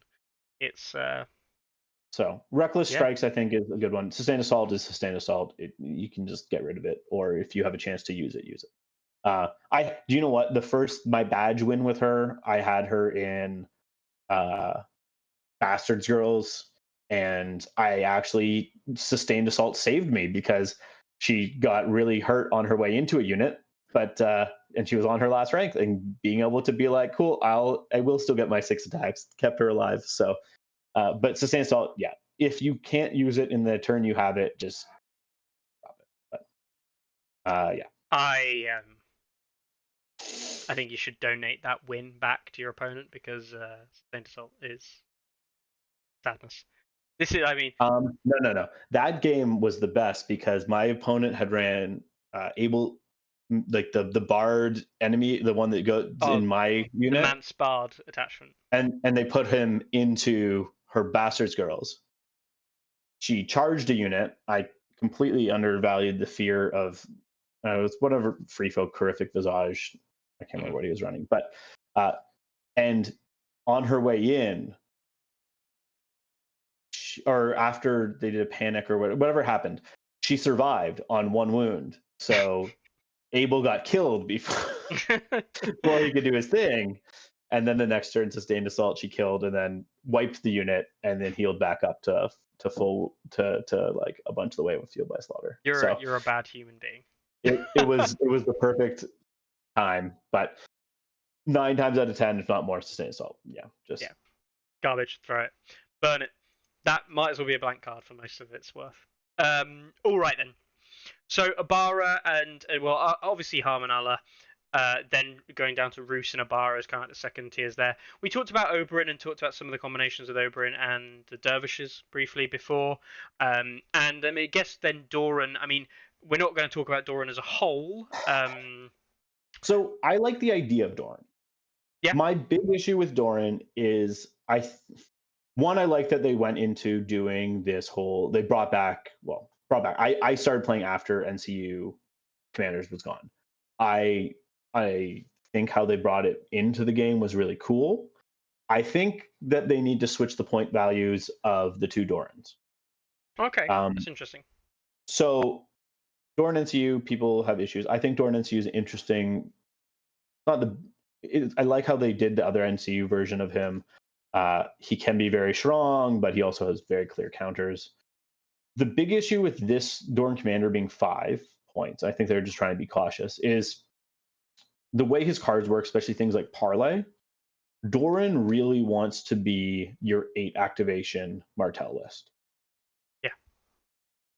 Because Doran NCU commander-wise is 5 points, it makes it so you can't really build a good 5-point 8 activation Martell list with him. It limits you from 8-point units, right? You basically can't take an 8-point unit at all, and you're stuck to running 1 7 or 2 6s. You need to run, it's like 1 7 and 4 5s, or 2 6s and 3 5s. Yeah. So and at that point, it's really hurting you just to get to it. The other thing is because the NZU abilities of Doran Commander are really cool. Like it only works on Ario Hota unit, but can be some nasty combos with him. You can pivot and then march, which just flies you across the field. Yeah. Or you can get a free retreat, which Ario Hota wants because he has the coordinated assault to get the bonus hits on the charge. But the big issue is if Ario Hota's unit dies, now you have a 5-point NCU that does nothing. Which leads to me whenever I try Doran Commander is I'm like, okay, well then I really kind of want to bring at least a Mercs with Jaqen in there just to bring Ario Hota back if he dies, which isn't terrible, but it just doesn't feel good. So it's like the eternal problem. If you're running an 8 activation list, you got 2 6s and 3 5s, and Hotar's not that good in many of the 5-point units. I'd rather see play in a 6 as a minimum, some of the 7s. And then you're running Jaqen in another one, and it's like, well, hang on, whoa, Jaqen Stormcrow Mercs is garbage, even with Hota being added in. It's not good, especially later on in the game. Like for me, it's just And then you're running a 7 activation list, and Parlay's not that good in a 7 activation list, really, No. most of the time. No, and then you're very much in a situation where you're not better. There's better choices for that 7 activation. Yeah. I guess quickly, Oberon's the only commander that brings absolutely no form of healing at all. Mhm. There's weird. People can debate about Manticore Venom.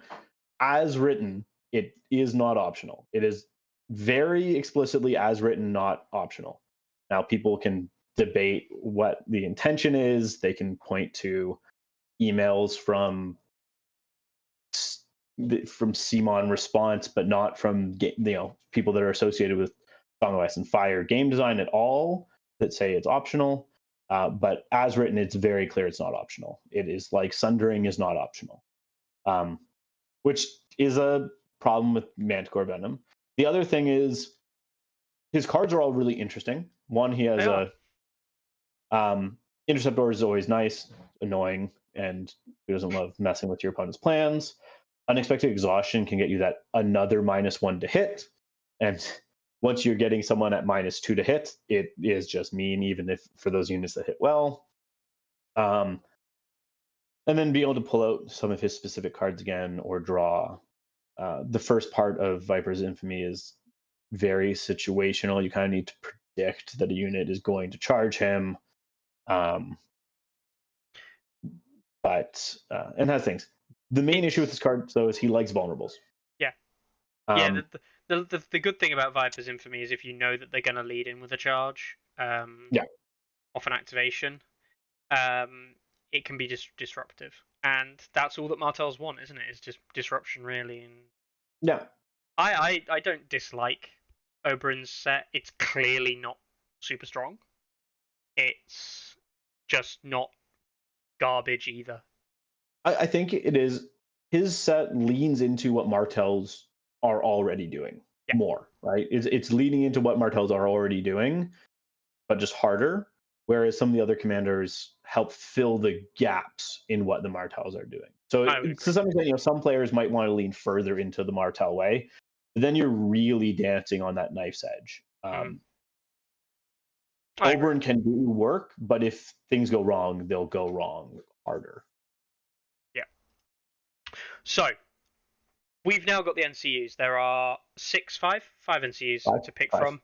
Now, again, we're not going to go through all of them, but I think we have to talk about the shining stars, and basically we'll talk less about them the further down we go, right? Basically, but I think we have to talk about the big one first. The biggest, the best NCU in the Martell lineup, which Ilaria. is Ilaria Sand, right? Ilaria Sand. Yeah. It is 100% Ilaria Sand. Yeah. She is in, I'd say, like all the lists. So outside of claiming a zone, because she's not a zone replace or anything like that, she has to remove a token. And if you control swords, which Martells like controlling swords, you get to place 2 tokens on a unit on units within 12. Now it needs to be different units.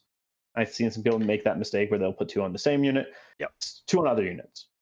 Now these things are separate, so you don't need to remove a token to place the 2, and they don't need to be the same token. They can be whatever tokens you need at that moment. And she is just great for that. She keeps you unweakened. She keeps your opponents in the weakened or vulnerable or whatever you need at that time.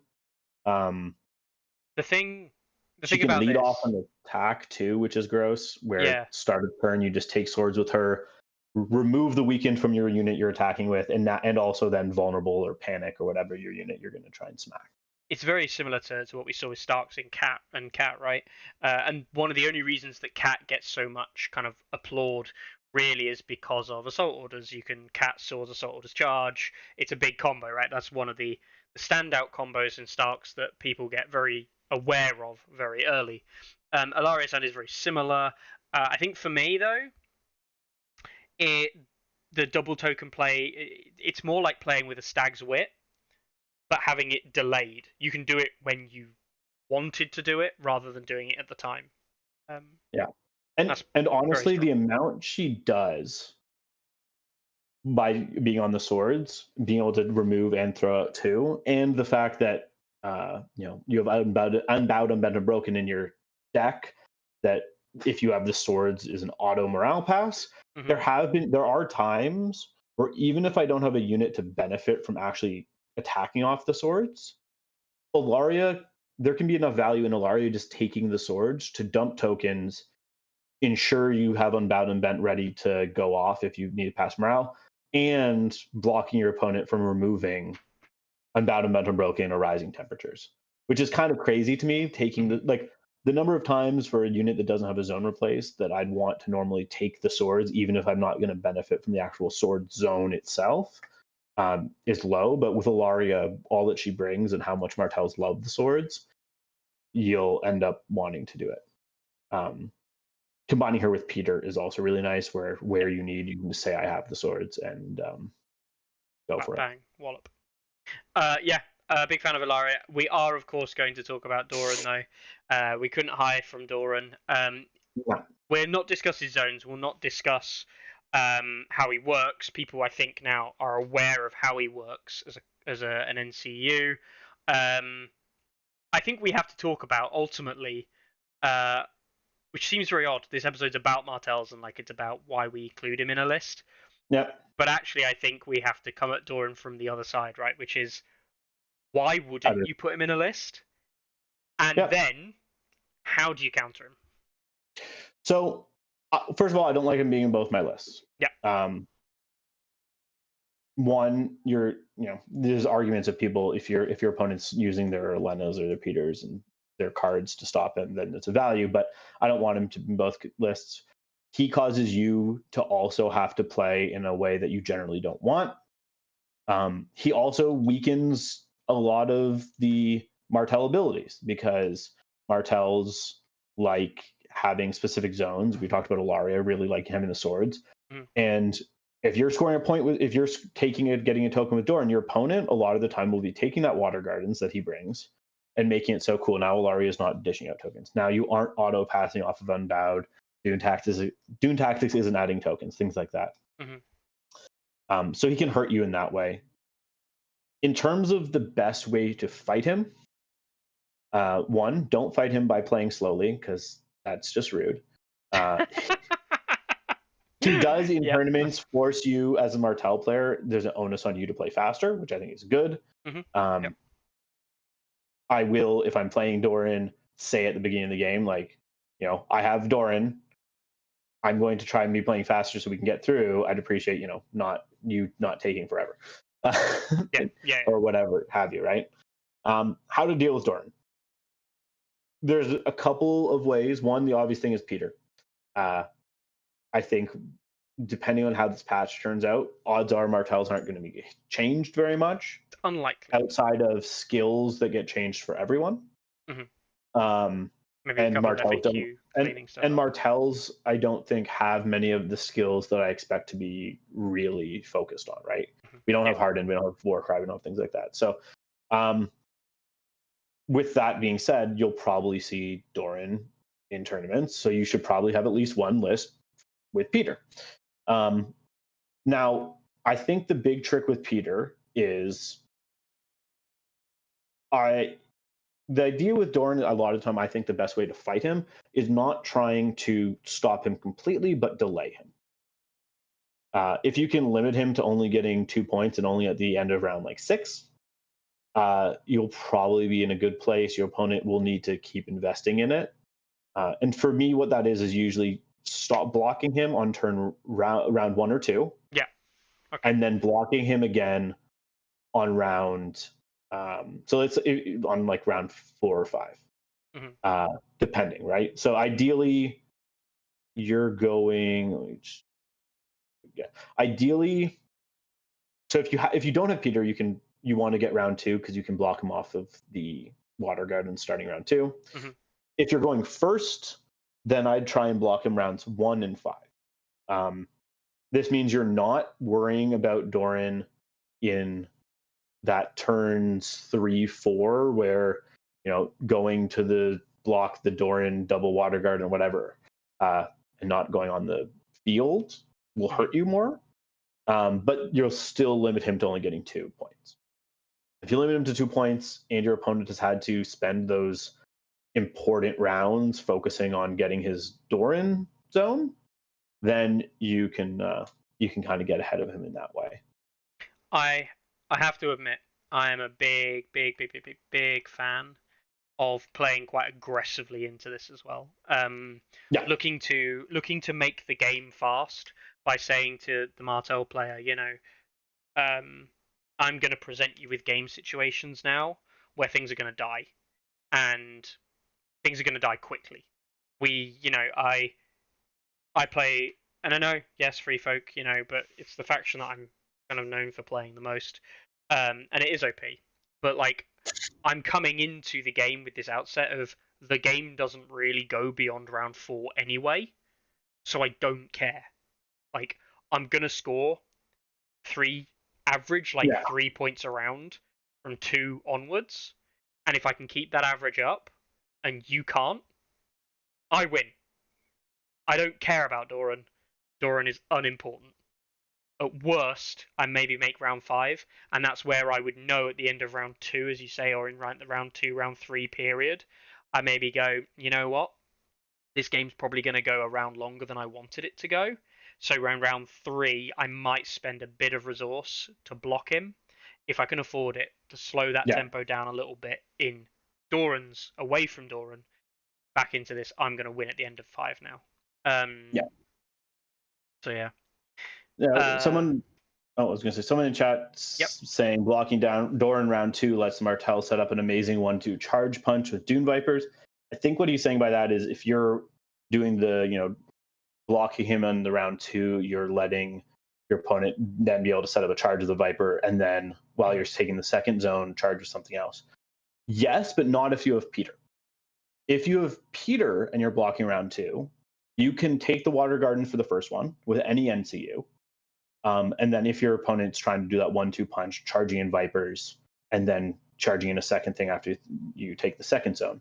If you have Peter, you can take the Crown as the second blocking Doran, but use something like the Horse to retreat that unit that's in that the Vipers charged.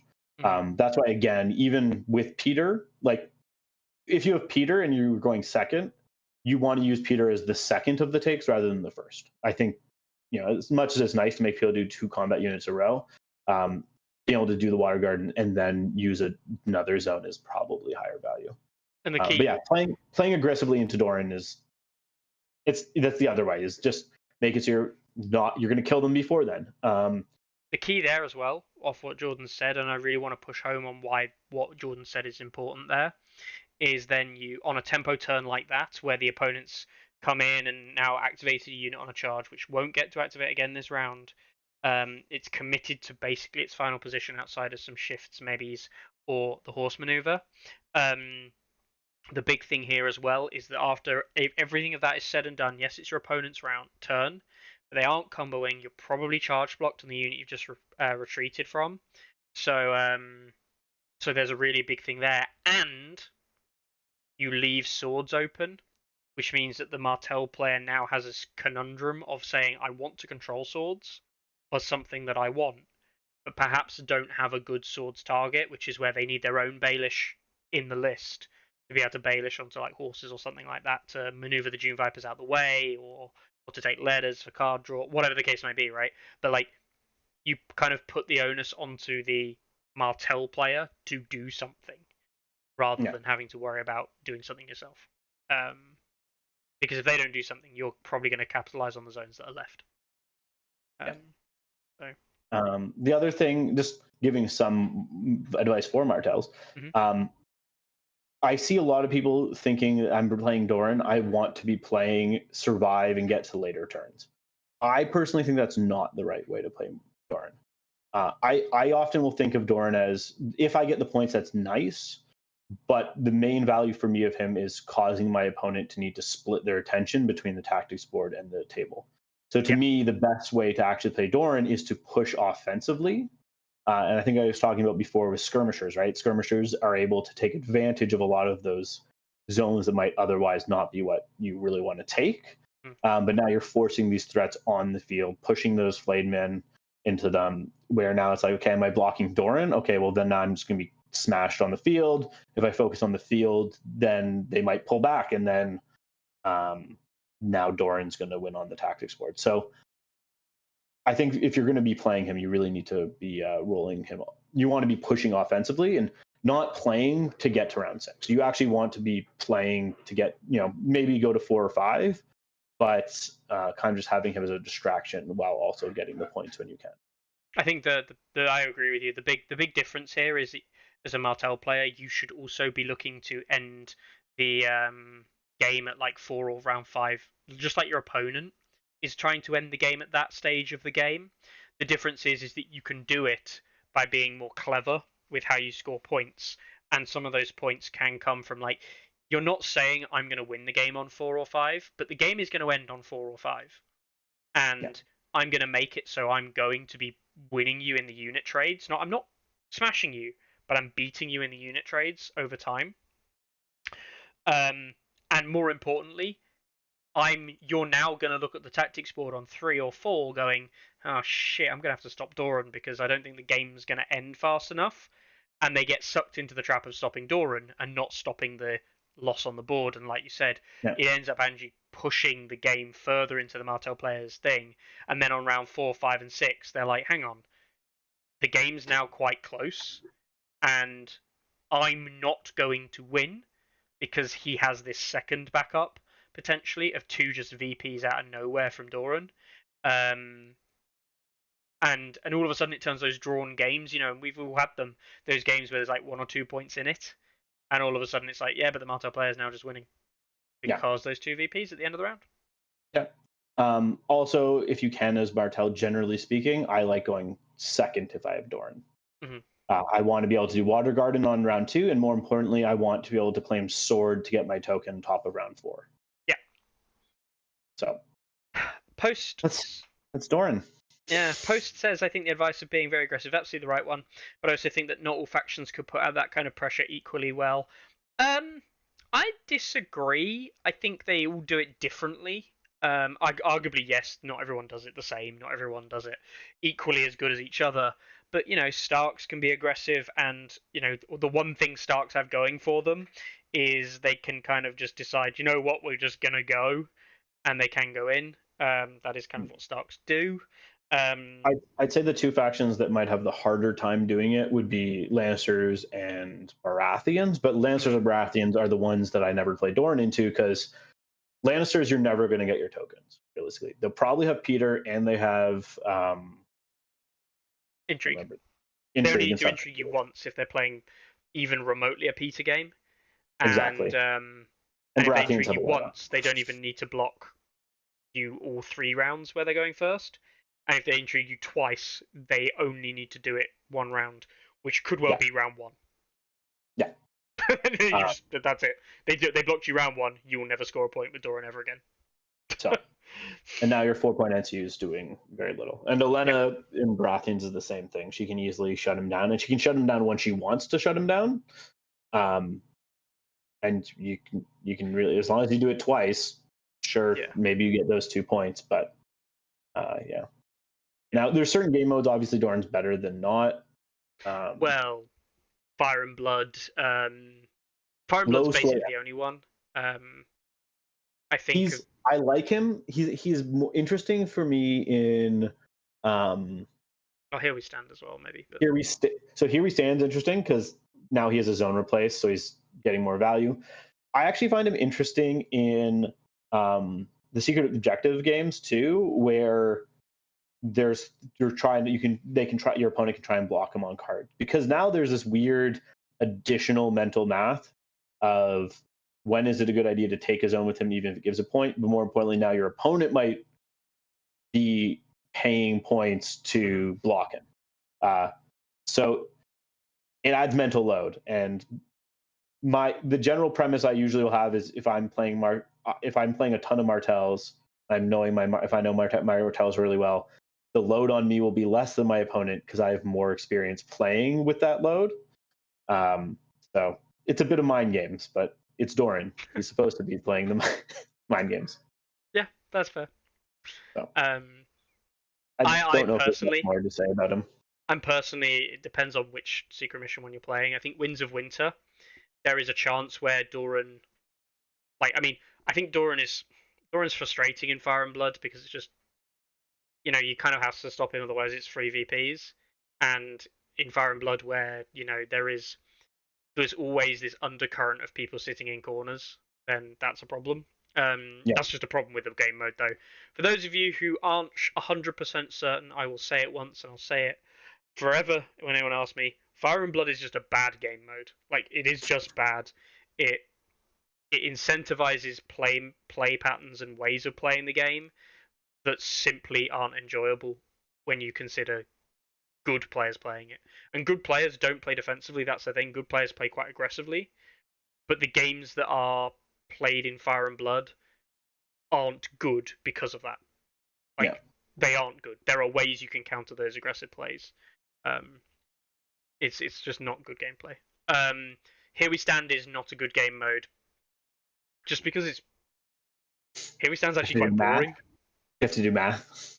Yeah, and like the working out which zone you're in all the time is just like, it's an unneeded thing, right? If you control a token or not is fairly bloody obvious. Where you are in a zone is kind of obvious, but on the table it's just a nightmare to have to map out where you are every 5 seconds. But it's just not actually. I think Here We Stand is just not a very good game mode, to put it bluntly. It's not that fun to play. And the only other bad one for Doran in my head is Winds of Winter, because Winds of Winter is typically quite slow scoring for a secret mission card game type. If you're ever playing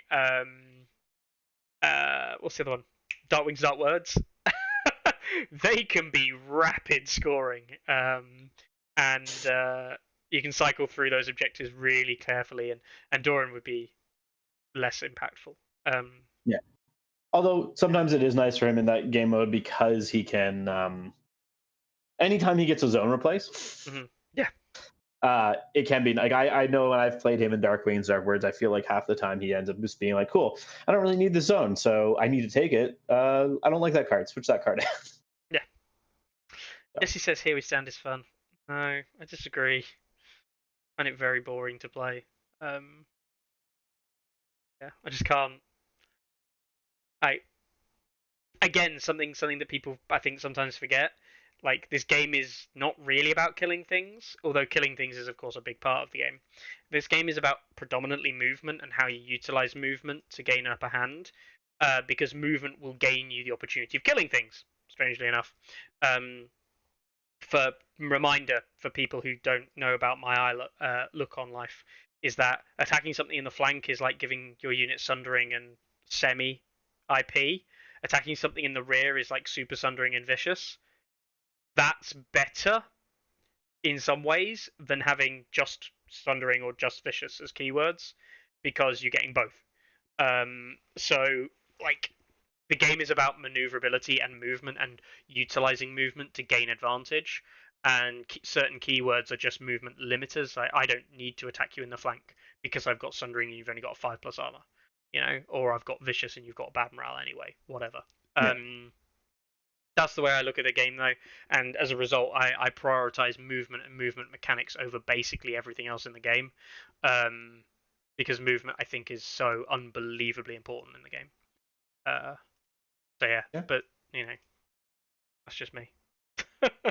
So yeah. Okay. So other NCUs, I mean, Oberyn, yeah, the auto hits, right?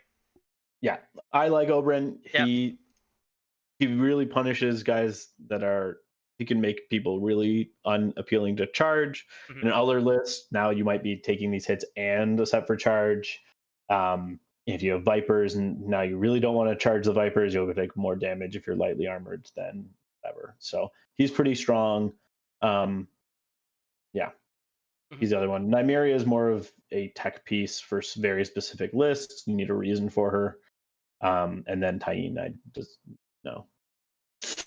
It's interesting. I mean, we should mention Tyene, because she, for a period of time, NCU killing, the strangling NCU, all of this kind of stuff, people were like, whoa, this is actually quite interesting. This could be good. I think the problem is at 5 points, and I think at 5 points and she's solved. I don't like say solved. People have figured out how to play against her. When people don't know how to play against her, then she's much more powerful. And by that I mean, and I think Carlo talked about this a bunch. She maybe blocks the zone for round 2, maybe 3. After that, let your NCU die. Right? Yeah. If you take the zone round 4, they die at the end of 5.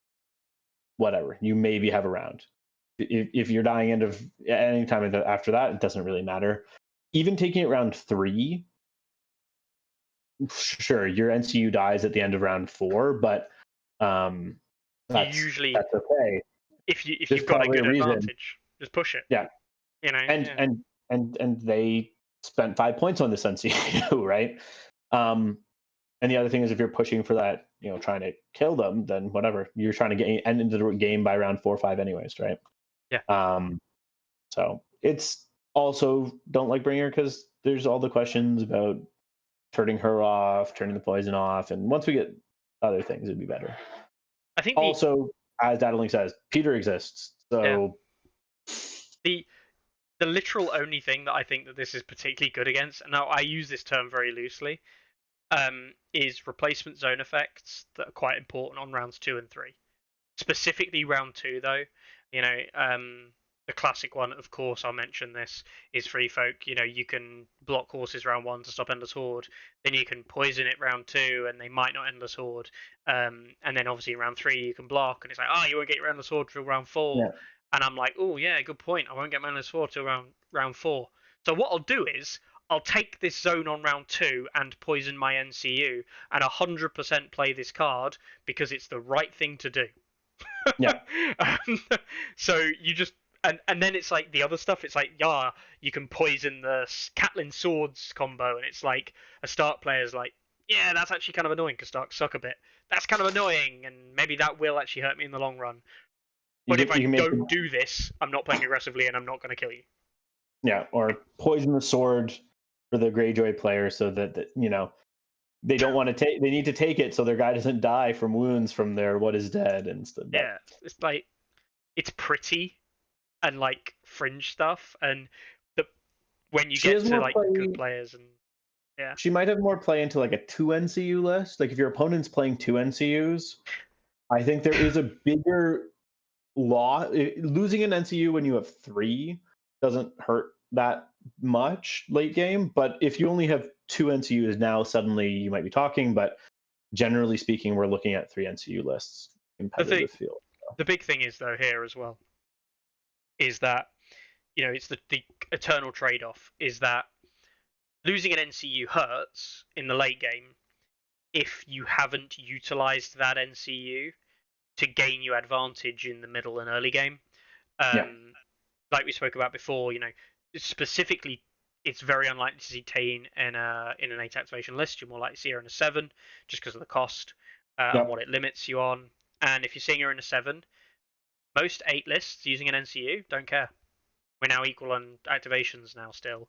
And if I've managed to kill you in the process with my extra activation that got me here, I'm not even losing anything really. Like, it's annoying, but I'm still just gonna kill you more. But yeah, I think Rusty's probably right. Rust Bucket Tain is just a scare the new player type NCU. Exactly. Once you get decent, I think, yeah. So it's like the Joker in the Dark Knight, right? I killed your thing that you thought wouldn't be something that could be killed, so it scares you more than me killing something that you expect to be able to die on the field. Yeah.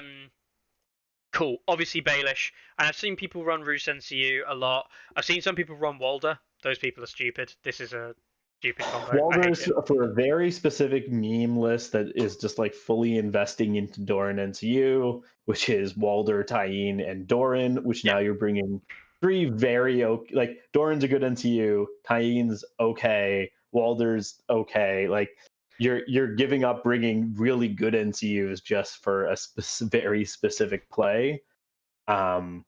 That's I counterable. don't think it's Like worth it. specifically that is counterable. Like, yeah, not convinced. Tycho's Tycho. I don't think anyone would ever run Jackin in Martells. I don't think No. there's any sanity there. Nymeria and Oberon are cool influences, but not cool enough to spend 5 to do it again. And at most, we talked about, if people don't know, Jackin like copying a Mel or something like that. Copying a Mel is not how you beat a Baratheon list with Martells. So You also don't have healing in Martells and not the best morale, so you don't want to be taking free wounds on yourself. And yeah, I think Varys Varys is an interesting one. I don't see it much because I think the 3 NCUs we see are the Baelish. We see Baelish, Ilaria, Joran, or we see Ilaria, Oberyn, Baelish, or we see Joran, Ilaria, Oberyn. Yeah, like, those are the most of them. Those are the 4, and it's like those iterations. You don't see, very, very rarely see, Oberyn, Joran, Baelish without Ilaria. Ilaria is nearly always the pickup good lists, and then it's 2 of the others, really. Yeah, I think there's place for Varys. Maybe if you're trying out some more 2 NCU lists, which I think you can. I think Vipers make the idea of a 2 NCU list a bit more interesting now, because Vipers benefit from there being more units on the field, just to increase the odds of gang up. And you play away from Joran in that game mode as well, in that scenario. So you've run something like a Ilaria Baelish maybe, or Ilaria Varys. Yeah, exactly. Yeah, cool. So we've spoken a lot about list building. We're not going to go through the attachments because attachments, generally speaking, bad. There are some 1-point attachments that we should mention, though, specifically the Spear Lord. We mentioned him as we've gone throughout. Sometimes the Spearman Captain in Stormcrow Mercs. Yeah, sometimes you'll see it, or I've seen if you have an extra point. So a lot of the times when you're building these 7 activation Martell lists, there's a point where you're like, okay, I have this extra point. Is there a unit I want to upgrade, or is there a 1-point NCU to chuck in somewhere? I really want to make the Dervish Captain. There's some Mimi combinations. They're probably not worth the 8 points that they cost. If so, Discord was a negative based off of like your ranks remaining instead of your opponent's lost ranks, now we might be talking. It's not very competitive. It's hilarious and fun and frustrating for your opponent putting a Dervish Captain in Vipers and getting that -2 and counter strike on them. But I think Discord would need a bit of a buff, I think, and realistically, Discord I think is a perfectly fine ability. It's just not worth 2 points. Not worth 2, right? Like if it was 1 point for Discord is maybe interesting. That for 1 point would be insane. It would be in like all my lists, or a lot of the lists. But for 2, it's a tough sell. Definitely. And then the only other ones we kind of talked about were Oberyn, Braun, and maybe Dario from the neutrals. I will point out, someone told me that they really like Dornish Vengeance because it's really good. After this unit is attacked with a melee attack, if you control swords, the attacker suffers 2 wounds plus 1 wound for each of its destroyed ranks. If you kill the unit, this doesn't do 5 wounds to you. Like, no. Please, for the love of God, do not be walking around telling people that Dornish Vengeance does 5 wounds to people when they kill this unit. No. That is not the case. It can be good. Survive on 1 and does 4. But survive on 1 does 4 wounds. That's pretty good. But you do not get punished for killing this unit. That came up in a game I saw recently. Because by the time the unit is dead, it has no rules. It's like the sisters, all the 2-point sisters. They're tough sells. They have cool things, but they're tough sells for 2 points. I know some people do. Aria Hota again. No. I don't like Battle Plan in Martells because I like vast majority of the cards, so I don't want to throw away cards.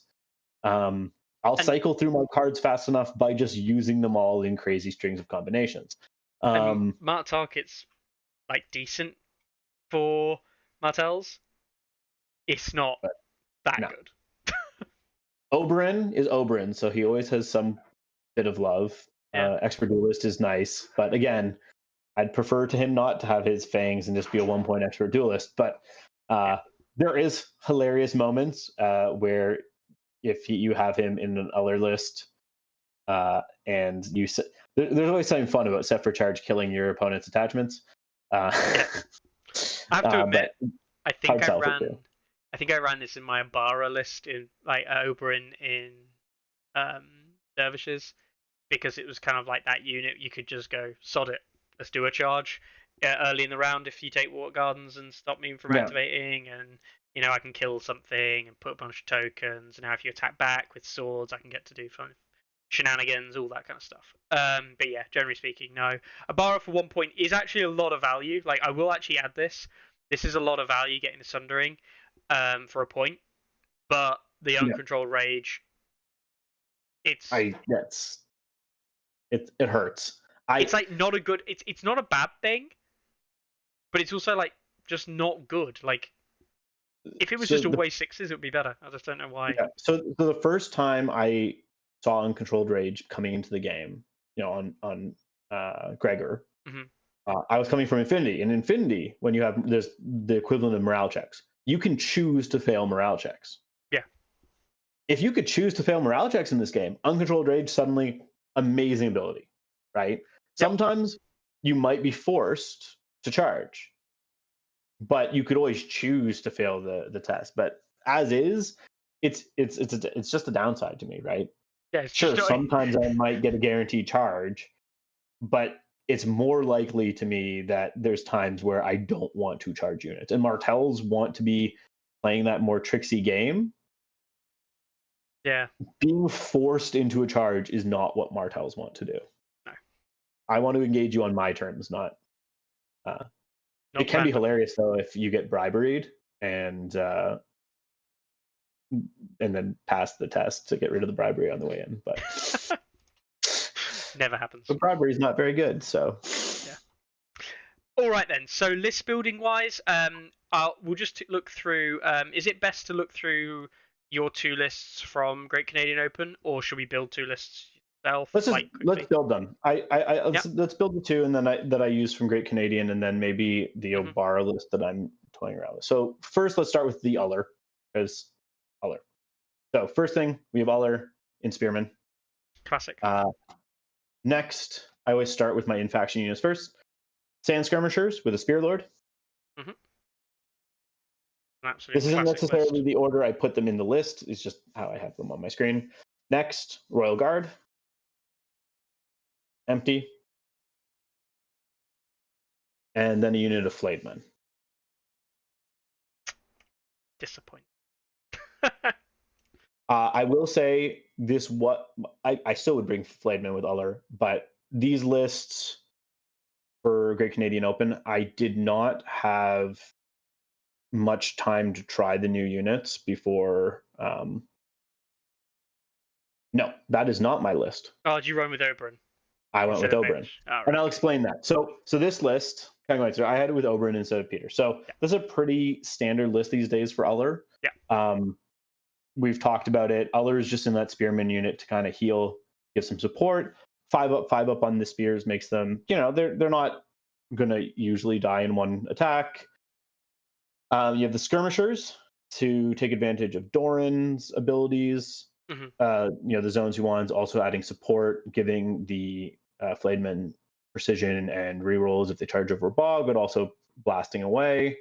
Royal Guard, just solid defensive unit, also some offense. And Flayed-Men are just like the Royal Guard are disgusting with battle endurance and set for charge.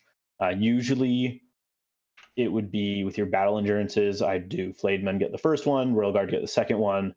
If for some reason one of those units is dead, or if situation depending, sometimes the spears or skirmishers would get it, but usually they would get the battle endurance. The idea of the list is very much I'm going to punch you and hit you, really hurt you, while also trying to score with Dorn. That's the general idea. It's both survive. It's a mix of offense and surviving with defense. Okay. Now, the real question thing I think that needs to be discussed is the choice of Oberyn over Peter. Yeah.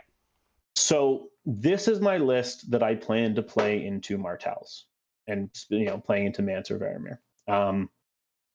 I think Martells can win that matchup depending on mission. It becomes a lot harder if you're playing something like Game of Thrones. In that event, I did play against Free Folk, but luckily it was in Here We Stand. So I was able to just kind of like contest zones and then score off of Oberyn and then off of Doran and then actually push ahead on some killing points too. So the reason I went with Oberyn was for that Free Folk.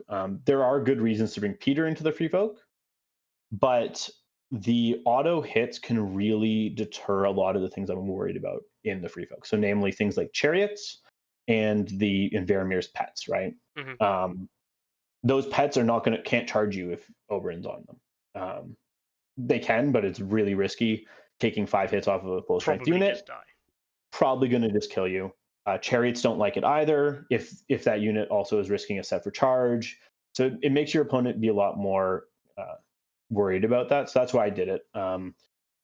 Defending wise, like deployment wise, the way I would set up those lists would have the Spearman and the Royal Guard more central, and then having the Skirmishers on one flank, the Flayedmen on the other, because those units can react to units coming around the sides, like the animals and the chariots, and wipe them out. Skirmishers being able to retreat after being charged by one of those things and blast also really made it helpful. I think there's a reason, like Peter's good there. The other thing though is a lot of the time with Peter, I would find when I was playing this list earlier with Peter in it, especially into Free Folk, I wouldn't really get to benefit from his once per game ability because my opponent, because they're Free Folk and know they can't stop the Doran, would end up taking Water Gardens, and now I'm not holding any zones. Yeah. So Peter's abilities get weaker at that point. I'm already not blocking horses as my first activation usually because I'm probably just getting my Doran out of the way.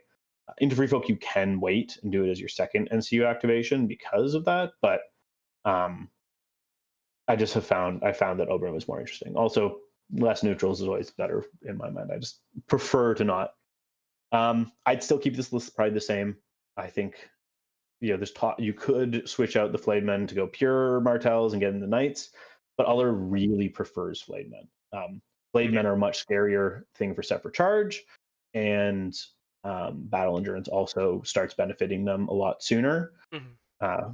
Getting the charge, both units like the rerolls, but this Sundering, getting it on the Flayed Men is sooner than getting the crit blow on the Cav. And the crit blow on the charge on Flayed Men means that even in like the suspended melees and stuff like that, which is how you pin them down and how you kill Flayed Men, is no longer viable. In the sustained or on the set for charge as well. Yeah. Right. Yeah. So that's pretty standard. I probably am not going to change that list very much at this point. I like that. It's very much my first list. It's my Doran list. So for the second list, I know you spoke about your Abara, and you've also got the Roos list. Let's go through the Roos list. Okay, so the Roos list. Let's jump into that one now. Yep. So it's no, not Ramsay. Oh, it's Ramsay. I'm an idiot. It's Roos. There's 2 versions of this list. I had actually just before this tournament played against someone that had swapped who was in the Royal Guard, who was in the Vipers. But for me, so it was Roos in the Royal Guard. Okay. Ramsay and Reek in Vipers. Flayed Men. Classic. And a unit of Spears. Yeah. Again, can't shade out the Flayed Men in this list because Flayed Men are just better with Roos because they're bolt-in units. Yep. NCU-wise here, we had Nymeria, Ilaria, and Peter. Okay. There we go. So part of the thought of this list is I needed a list, one, to play into things like Lannisters, where I didn't want to be running a Doran NCU. Also, I wanted a list because I got rid of Peter from the other list. I wanted a list to play into the Martell Mirror if my opponent brought Doran. Okay. So that's the reason for Peter in this list, Ilaria because Ilaria, and then Nymeria is in this list because Nymeria, we didn't really talk about, she essentially can give a unit crit blow and a unit vicious. Because we don't have Doran, the third bullet doesn't matter, but her actually running with Doran is bad because Water Gardens makes it so the whole you or your opponent controlling thing doesn't really apply. So the main purpose of her in this list is actually for the vicious, getting Okay. some to make those morale checks a bit scarier. But also often someone will. It's very rare that someone doesn't have sword. Yeah. Right. Yeah. Either you or your opponent are going to be taking swords, so it's very common to get the crit blow. Now you have a choice at the beginning of the round. You can start with an Alaria to the swords for tokens, or if you don't really need those tokens, you can start with Nymeria to the swords, Royal Guard with crit blow, re-rolling because of whatever is martial training is scary. Mm-hmm. So the units themselves that I chose. So I have Roos in the Royal Guard, makes it a scary unit that wants to be stuck in there. Yeah. Either forcing morale checks themselves or they, being supported by units coming to join them in a melee. They're durable enough that they can be in there and survive. And then hopefully either they cause the panic or your opponent or one of your other units does to get the spread fear. Yeah. We kind of talked about earlier, because of the intimidating presence in the list, the existence of Unbowed, Unbent, and Broken, you can really make that spread fear a pretty nasty test. And Royal Guard are pretty durable, so that you will likely have a solid number of ranks remaining to keep that test difficult. Mm-hmm. Then I have Ramsay and Vipers. This was a fairly last minute switch. Originally, he was in Dervishes. Okay. Being able to move around and get the thing a bit more offense. Later into it, I decided to just have something that could be more defensive and just kind of tanking and just sustaining in a combat. Again, partially thinking around that spread fear, wanting someone to be just engaged with an intimidating presence, getting that, also being stuck in throwing out tokens from Reek. Because of the defensiveness we already talked about, Dune Vipers throwing out those weakens, Counterstrike, and now adding in Fueled by Slaughter. They're pretty durable for what they have. Now, it is an 8-point unit, but because of Roos's cards and getting the Bolton affiliation, as well as what he brings to the unit, I find that it can be worth the investment for them here. Flayedmen are Flayedmen. Again, panic, but also just being Flayedmen. They can also heal off of the Keeps a Man Alive. And then Spearmen it's always good to have Spearmen. They usually would just hang back, giving some tack repositions, and occasionally joining the Vipers. I've had times where an opponent trying to deal with the Vipers charges a unit around into their flank, exposing them to a Spearman charge. Because Spearmen aren't scary, but if those Vipers are alive, now the Spearmen that might be charging you in the flank had 8 dice hitting on 3s. So that's kind of the idea of it. Overall, my experience with this, it works quite well. You can definitely Alaria lets you just pump out tokens just as ever. Now, usually I do weakens, but in this list now, that unit needs a panic token because I want to have them spread fear. Alaria, give them the panic token. Yeah. That's pretty much the idea of the list. The only downside I found using it is it can be, because it relies on panic to really to do a lot of it. Everyone knows panic is very swingy. It's very much feast or famine, and your opponent if you start making those important morale checks, it can really be a sad time. Data saying that Ramsay in Royal Guard and Roos in BG, I'm guessing is Blackguard, not BBG. Yeah, there's an option there. You can go that route. It is definitely an option. Yeah, I'm not like a massive fan of Blackguard. I think they're fine, but Blackguard I'm always a bit cautious with the full move. You got to be careful with how that gets used. The speed of them is my big issue with Black. Martell's like speed. Our slow units are 5.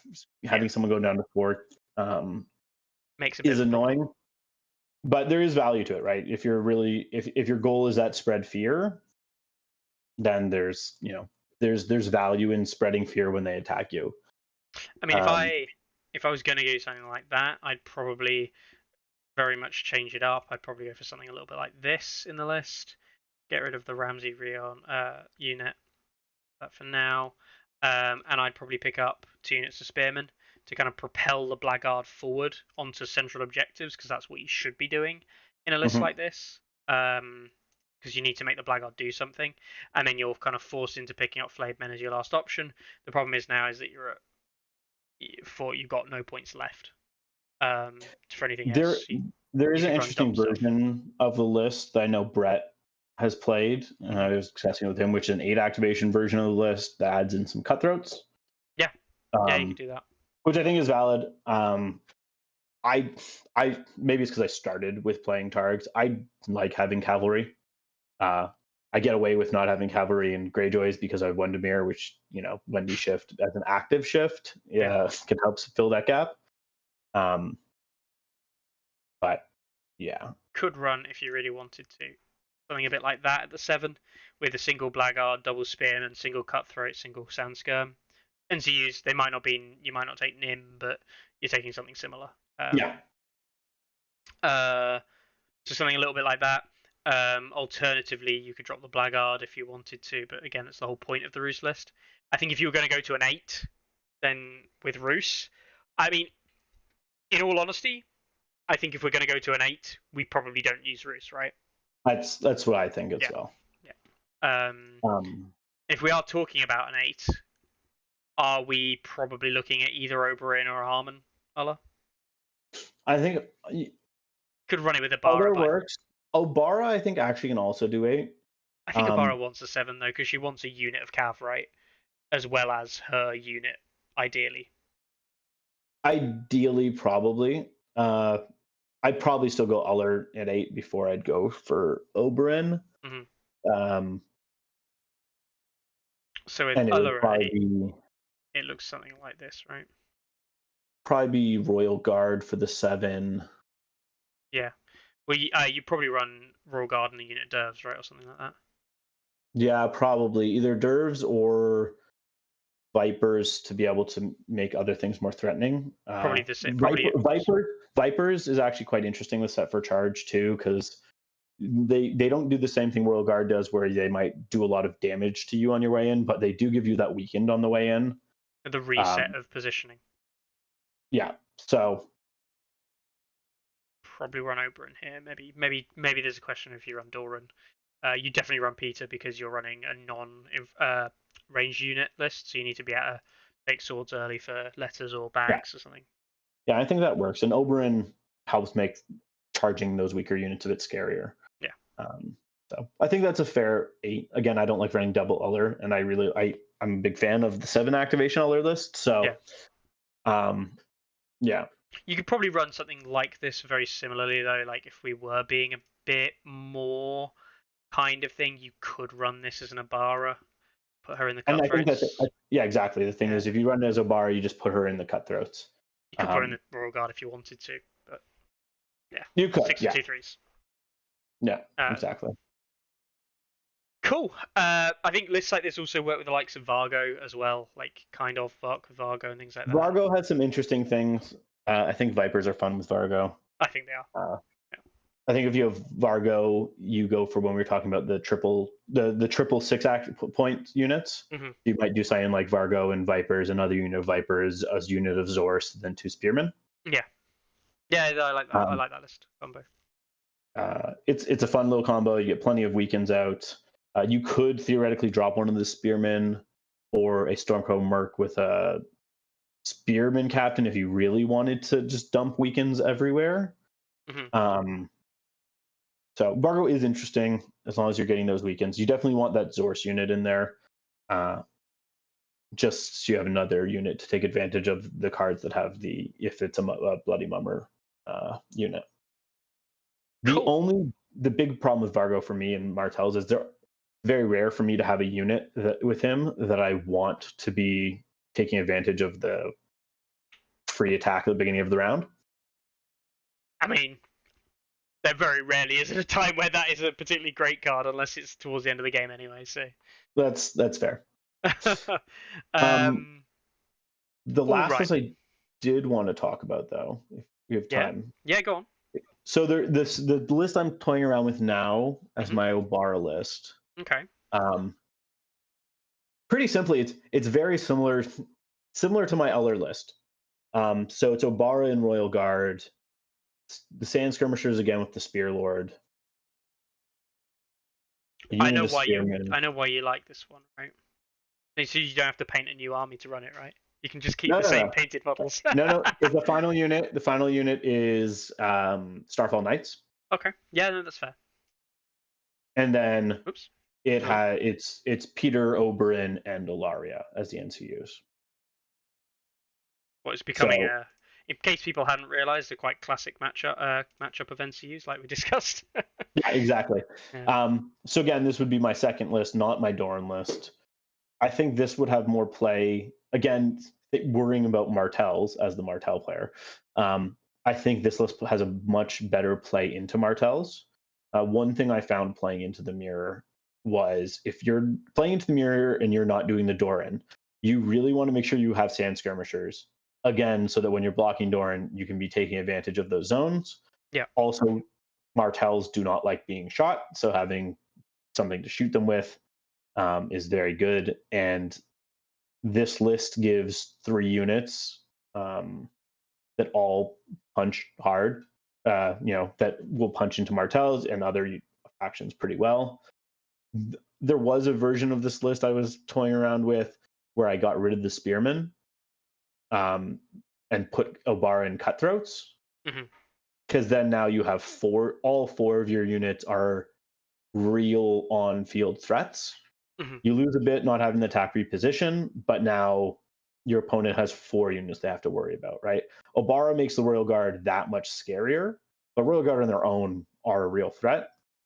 And then Obara and Cutthroats is a very real threat. They can die really quick if you get the attack first, but they're a very real threat. So you named it there. You're putting 4 threats on the board and saying, look, it's not about like this one unit that's going to do all the work. It's like these units are just going to come at you now and come and kill you. And you're playing a very different style of game. It's more like the old the Ranger Hunter style game with John game plan, where it's like my list is just going to come over and kill you. Yeah. And you have to stop the list, not the unit. Whereas a lot of people rely on, and I think it is actually a big issue with the reliance on Flame Men, is that you see like Flame Men and another unit, and that's about it. Luke saying in chat there, he built this exact same Obara list for his daughter last week. So there you go. Very similar to what Luke's doing down at the south of the US. So yeah, popular pick. Cool. Well, thank you very much for that. We didn't talk about it at the time, and that's because I kind of think that most people know by now. But the Martell Tactics deck is strong. It's so much fun. I mean, let's for you, not your opponent. Let's not talk too much about the cards because most of them are fairly obvious as to how we would talk about them. But just a quick, like, if your head got it in your opening hand, you're laughing. Got it in your opening hand, probably going to throw it, or just, is it the kind of thing you keep in your hand because you're going to use it and it's going to be great, or are you going to throw it if the opportunity arises? So rising temperatures. Use it. There's some argument to holding it until a later round where it's more beneficial. Yeah. I did that when I first was playing the faction, but as it went on, I found that it was better to just get it out there. If your opponent wants to use the sword to get rid of it, that's fine. But you have enough good cards in your deck, you want to get through your deck. And if you get both early on, so like in the final round of Great Canadian Open, he was a mirror. I lost it. But I think by the end of round 2, both my rising temperatures were out. And if you get both of them out, even early, your opponent can take the sword to get rid of one, but the other one's still there, right? So, use rising temperatures. Use rising temperatures. I'm a big fan of this coming out if you can hold it round 1 into round 2, because if you're going first in round 3 as well, you can be a right dickhead and start putting this out, and then they're not removing it to round 4. That's fair. Yeah. That's big. Never chuck it. Never chuck it. Amazing. It's one of the reasons I immediately was drawn to this faction. I love this card. It's one of the reasons I love Joran and Greyjoys. Yeah. This is a card it's usually better early game. It can be a trap. You can use it early to set up crazy reckless charges turn 1, which will backfire sometimes, but sometimes they'll work.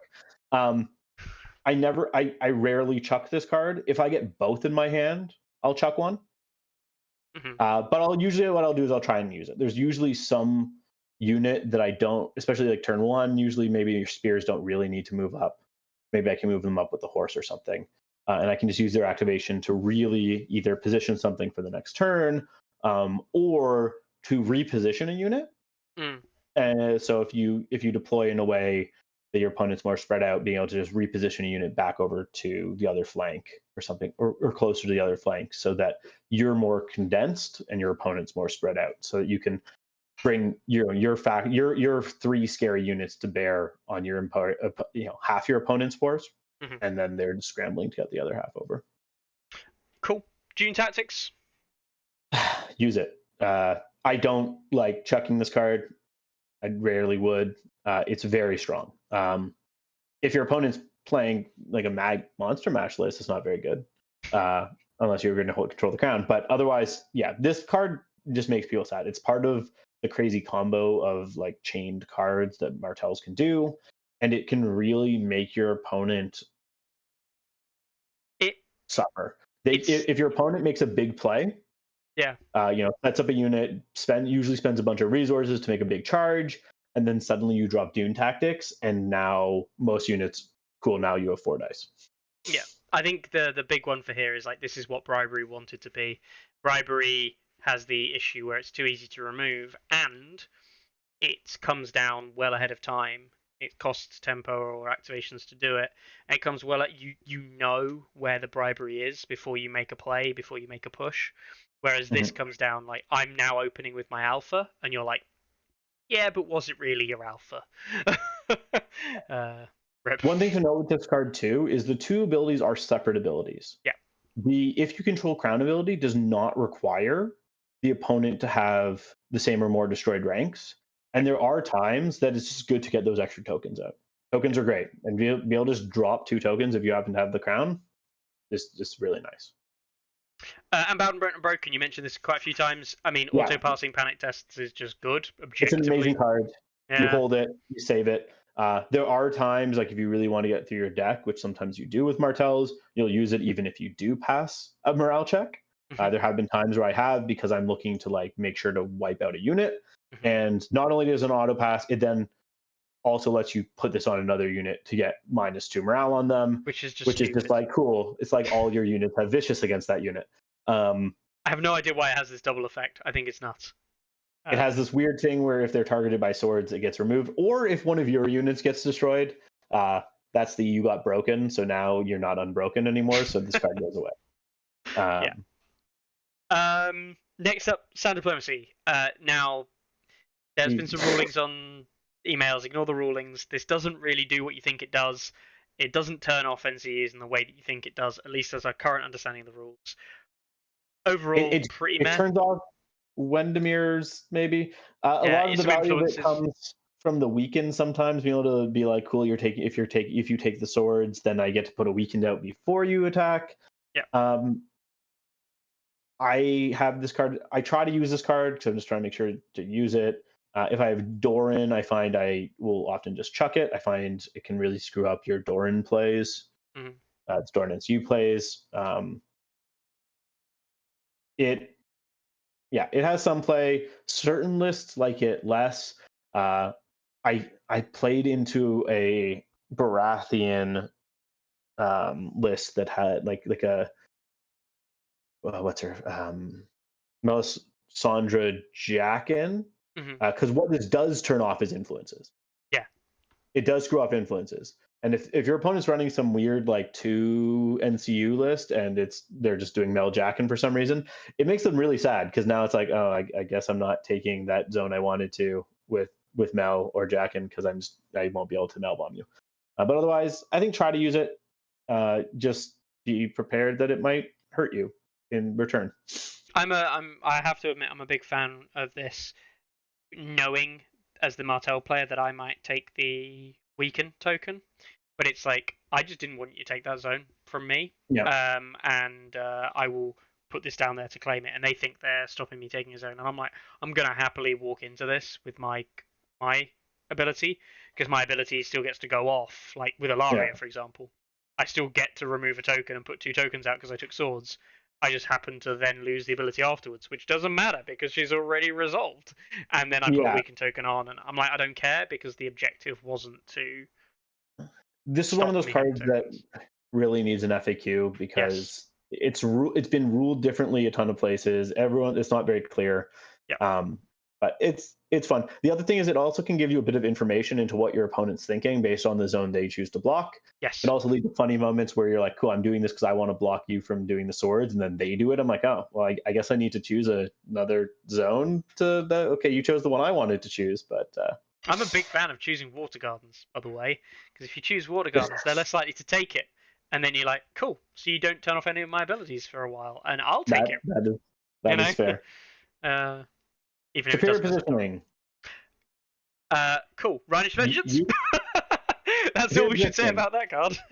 Superior positioning. If you get charged, use it. If you haven't used it by the end of the round, drop it. Yes, please, for the love of I don't God, know why this card isn't also in. I don't know why it needs to be front. The first time I realized, wait, it's not also flank. I was like, what? Royal Vengeance. This is a great card. Like quest cards are always got this weird thing, right? Quest cards in the game at the moment are not very good because of the requirements. Royal Vengeance is annoying quest card.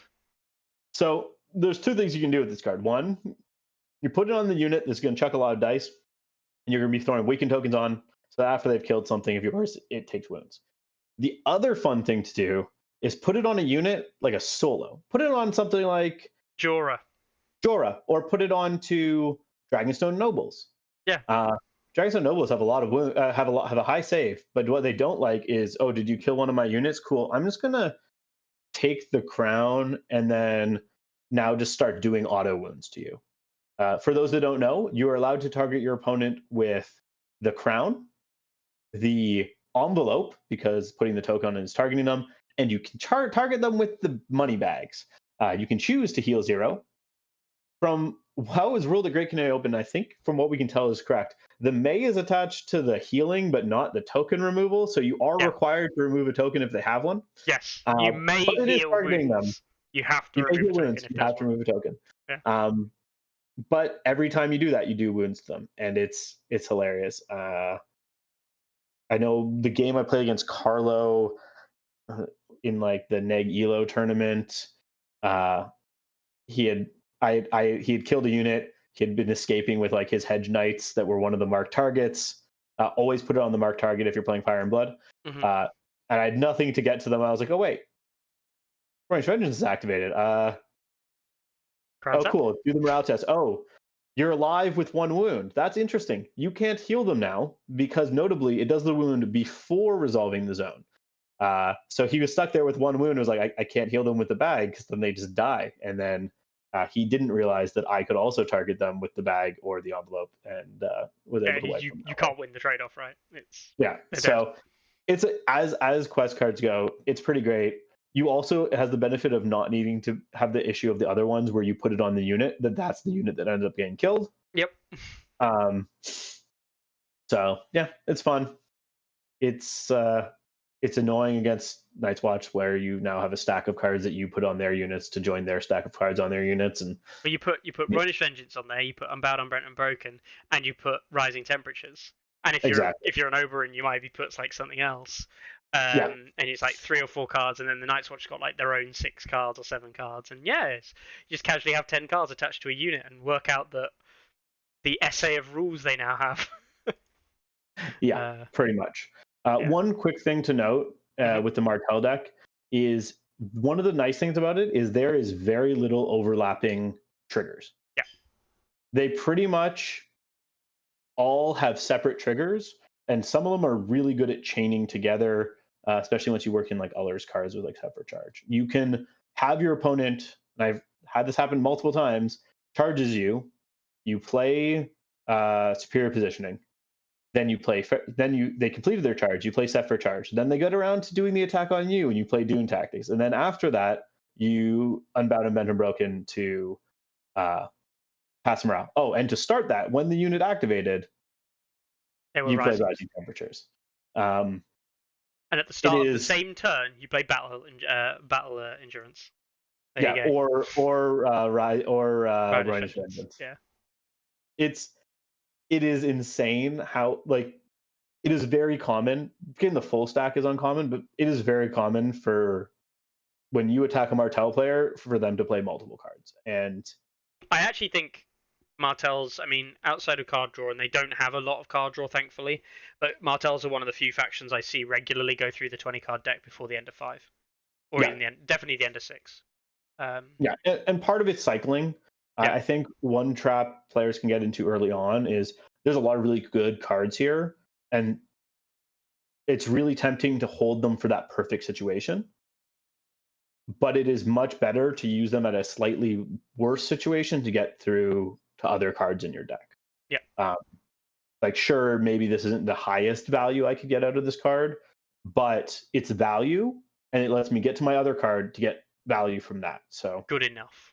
any card that you have sitting in your deck at the end of the game is just it's unused value, right? So yeah. Cool. Awesome. Well, thank you very much, Jordan. no problem. We are gonna probably start wrapping up, so we'll dive into tournaments. In case people didn't know, I did bring up the the list here. Sunspear Royal Guard by far and ahead the biggest combat unit doing well, with Martell Spearman also doing fairly well. Skirmishers slightly positive. The real losers at the moment of the unit side are the Dervishes and the Outriders, sitting nice towards the low end. Pretty sad. And I think the question of Sunspear Dervishes and the June Vipers is not fully answered, but Vipers are only slightly negative, about half negative points of Dervishes. So they are starting to pull away. The two are starting to pull away, but at 6 points, like the June Vipers are probably a better pickup. So yeah, just a little look there. And a Bara Sand attachment is terrible. The Joran Martell Commander is god awful, along with of course Arrow Hotar. And Commanders, need I say, Harmonulla is up there, and Oberyn making it into the numbers 2 slot on the Commanders. So Oberyn's fun. That's the thing. Oberyn's fun to play because you're playing Oberyn. I mean, Well, and you said it. You said it at the beginning. I think everyone has said it right when the faction came out. Everyone, Oberyn's it's like John, right? Everyone wants to play Oberyn. Oberyn has the added benefit that there's 3 ways to bring Oberyn. Yeah. And even in games where Oberyn's not your commander or an attachment, he murders a lot of people with his NCU. Yeah. It's just good fun. Oberyn's just overall good fun. And Red Viper, Commander, NCU. The Red Viper is only 2.7, but none of them are negative. There you go. None of them are negative. It's the nice little things like that. Oberyn is always good. At least they're somewhat good. The opportunity cost, right? It's not about being positive or negative, really. Okay, cool. So we'll have a look at some future tournaments then we've got coming up. And we've got quite a few coming up that I was going to talk about. So we've got an event in Cairns this weekend, Fidge 2023. I also have something else after tournaments. Oh, should I do it before tournaments? I'll do it before tournaments. Jordan, you're our resident guest on this one. So I've got some pictures to show you. Okay. This bad boy here. Have you seen this bad boy here? We'll do tournaments in a second. Oh, wow. That's a great angle. I love the sword coming at the screen. Look at that. It's making the big model even taller on the rocks. Yes. Yeah. Tactical Rock noticed. Has he been given like a Final Fantasy style giant sword? I think so. Is that actually what the Mountain sword is? No. That is definitely a replaced sword. He says, leaning to the side and opening up. Lannister's Hero Box 3. Yeah, no, it's a replaced sword. Okay. Definitely. Is this the base of that guy? Is the guy with his face cut off? Yeah. It's being kicked in the face by the horse, having his face pounded in. So what? There you go. What are you gonna say for that? Call me or not. Rating for yourself. What do you reckon on the mountain that rides? So I'm a sucker. Go back to like the first picture. This one. Yeah, so I'm a sucker for things that almost look like comic style. People that have seen a number of my Infinity armies, I paint in comic style a lot of the time. Okay. And that cape looks comic style-y to me, just because the way the black lining is. So I don't know. Am I supposed to give a 0 like Carlo, or do I You give can a? be you can be as honest as you want. You're a guest. You don't have I'm to. allowed to be honest. Okay. Yeah. I don't know. Thumbs up, 2 thumbs up. I don't. 2 thumbs up out of 10 thumbs up. Wow. No, Harsh. I didn't say out of 10. I don't know. I'll give it a I don't know, like an 8, 7, 7, 8. 7, 8. 7, 8. I 7.5. think that's a fair 7, 8. For Bran the bodybuilder, Brandon who watches the show. I do love that cloak. Yeah. The design on the cloak is lovely. And I like that it's not just gone for like classic Clegane yellow. He's gone for a slightly different take on like a white Kingsguard style Clegane, which I quite like. That poor guy that needs to clean that cape, because I can't see Gregor's cape staying white very long, and I feel like if he chose a white cape, he wants it to be white. So that guy, whoever's cleaning that, better be good at removing blood stains. It was that guy who's just kicked in the face. That was. Carlo in chat. See, it's a minefield. Should have stuck with a 0. Yeah, this is the thing. On behalf of Carlo, I have to say, this image here. This is added height, man. This is added height to the base, and everyone knows that Carlo and his tactical rocks. That's a 0 straight away. 0 is strong. You can't go wrong with a 0. So there you go. We also have another small update on an army that we have seen so many times before. So Jordan, you've probably seen something like this before. Oh no, I think yeah. I love that. Yeah, as if like, oh god. You know what? Yeah. Go on. It's I get the cool idea. I don't like. I'm on board with Carlo here. I'm not a huge fan of. It's very, I don't know, immersion breaking for me. That's absolutely fine. I mean, like all these things, it's people are allowed to have taste, and it's absolutely fine. And I actually think that Luke, what it is though, the execution is great. Yeah, that's exactly it, right? And I think Luke gets spurred on by the fact that people don't like. It's this thing like I don't like it, but it is good. Do you know what I mean? Like, I think he gets spurred on by that. So yeah, this is his unit of veterans done up in his kind of high elf themed, and I have to admit this is really nice. Like they are a nice unit. Oh, for sure. I love the basing is really cool. Yeah. I'm wondering if those are also like some of those green stuff world rollers. I'm sure if you ask him, he'll let you know. But they look like it, but. They do. I'm a big fan of those rollers. There's so many varieties. You can do a lot of cool things with them like this. So. Mm-hmm. Belisarius asks the age-old question: which flag is sinking into the lava? Well, it would be a shame to leave you hanging on that one, Kurt. But of course, Luke doesn't leave us completely alone. He is very aware. So he took this picture for it. And can anyone make out that image? I will zoom in. Does it look like some sort of fairy or something? I'm not. It's not a fairy. Think Targaryen. He does like. Is it? Because they're Targaryens. It's the harpies, right? Is that like the harpies? Zoom in a little bit for you. It is indeed Sons of the Harpy banner. Get this one up, which is a nice zoomed-in version they took for us. The Sons of the Harpy banner. How awesome is that? That is pretty cool. Also, the top of that banner pole, like the pole specifically, it's just so. That gold looks really good, and the wood looks amazing. I actually think he's done a solid job on that, to be honest. Green stuff. Yeah, you did say in chat there. It's a green stuff roller called Draco something or whatever. So if you do want to see the basis he's been doing there, do check out the Draco roller there. Again, he'll probably tell people if they ask. The green stuff world rollers, for anyone that's looking to add cool base elements, they have so many different varieties and they're all really great. You also don't need to use green stuff with them. I usually just use some sort of like air drying clay or like a 2-part like epoxy sculpt type of thing. Especially for something like basing, it gets the detail. You can just roll out chunks.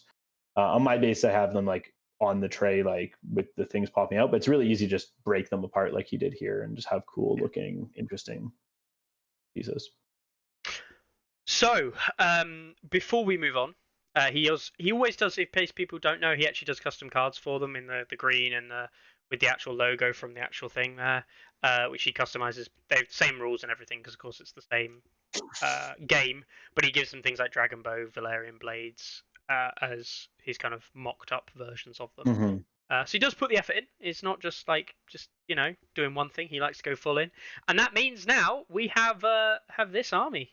I finalized and finished off with everything pretty much getting there. He's got his freedmen, who are actually white lions. He's got a dragon. He's got, I think he uses a Joran and a unit of veterans there in his list. It looks cool, but those lions seem way too intimidating to be freedmen. I know, right? I know. Those lions. That said, freedmen do murder things in close combat. So yeah, I guess when they make it. Joran also looks way more intimidating than Joran should be. That Joran looks like he could actually do a wound in close combat. Yeah. No, I mean, I think this is great. I think the effort that's been put in here is fantastic. And I am interested to see if he grows it anymore. I think he probably will. Now, we'll see. Are the line of fire markings missing from those trays though? That I don't know. Not the. If you look carefully, no, I think the corners are definitely there, and I think he has got the arrow in like a dark patch on each one, or in the case of the veterans, it looks like it's like part of the like cracked earth. Okay, I guess it only really matters. It only really matters for the veterans, anyways. Yeah. Yeah. There you go. It's cool to see those come on, and obviously great to see how they've developed. So, thank you very much, Luke, as always. And he did say that it was a Golden Company crossbowman banner that made it as the Sons of the Harpy banner, because no one uses them for anything else. Certainly not to play with. All right then, let's go back to our tournaments. We've got an event, Fiche 2023, in Cannes, in France, happening this weekend. Small event there. An event happening in Rostov-on-Don, which the Don in Russia. So more events happening in Russia. It's good to see. Beer keeps a man alive. Great name. The Drunken Dwarfs Duisburg in Duisburg, Germany. Fur and Norden, which is fire in the north, I'm guessing. In Emden, Deutschland. So Emden, Germany. 18-man event there potentially. A Coruna, España, for La Forja War Games, the first tournament they're running. Cool. Not seen them before from Spain, so good to see another one there. We've got LTS Scum, LT Scum, Sunrise and Fire 9. Pretty sure these guys have run events before though. In Barcelona, Spain. This weekend we have good to see some Polish events coming back. It's one of the FGB team. Those of you who don't know, all of the FGB team kind of like are players. They're one of the clubs in Poland that turn up for the club event that they ran. And yeah, FGB, very strong players, happening in Warsaw, Poland. We've got an event at X Planet Games in Mississauga, Ontario, Canada. Are you going to this one, or is this is far away from you, isn't it? The one in Mississauga. I can't pronounce it. Jesus Christ. Oh, X Planets? Yeah. X Planets right by me. Oh, right. So this is the. Are you going this weekend? I unfortunately am not. So it was originally scheduled for the 26th, which I was going to go to, but I have plans on the 25th, which is too bad because it's a fun starter box. I was just going to run probably Targs and just silly Cav and all that. Yeah, fair enough. Martell seemed mean to play it with Dorn NCU against while encouraging new players to come out. Run Joran NCU when no one can run anything, really.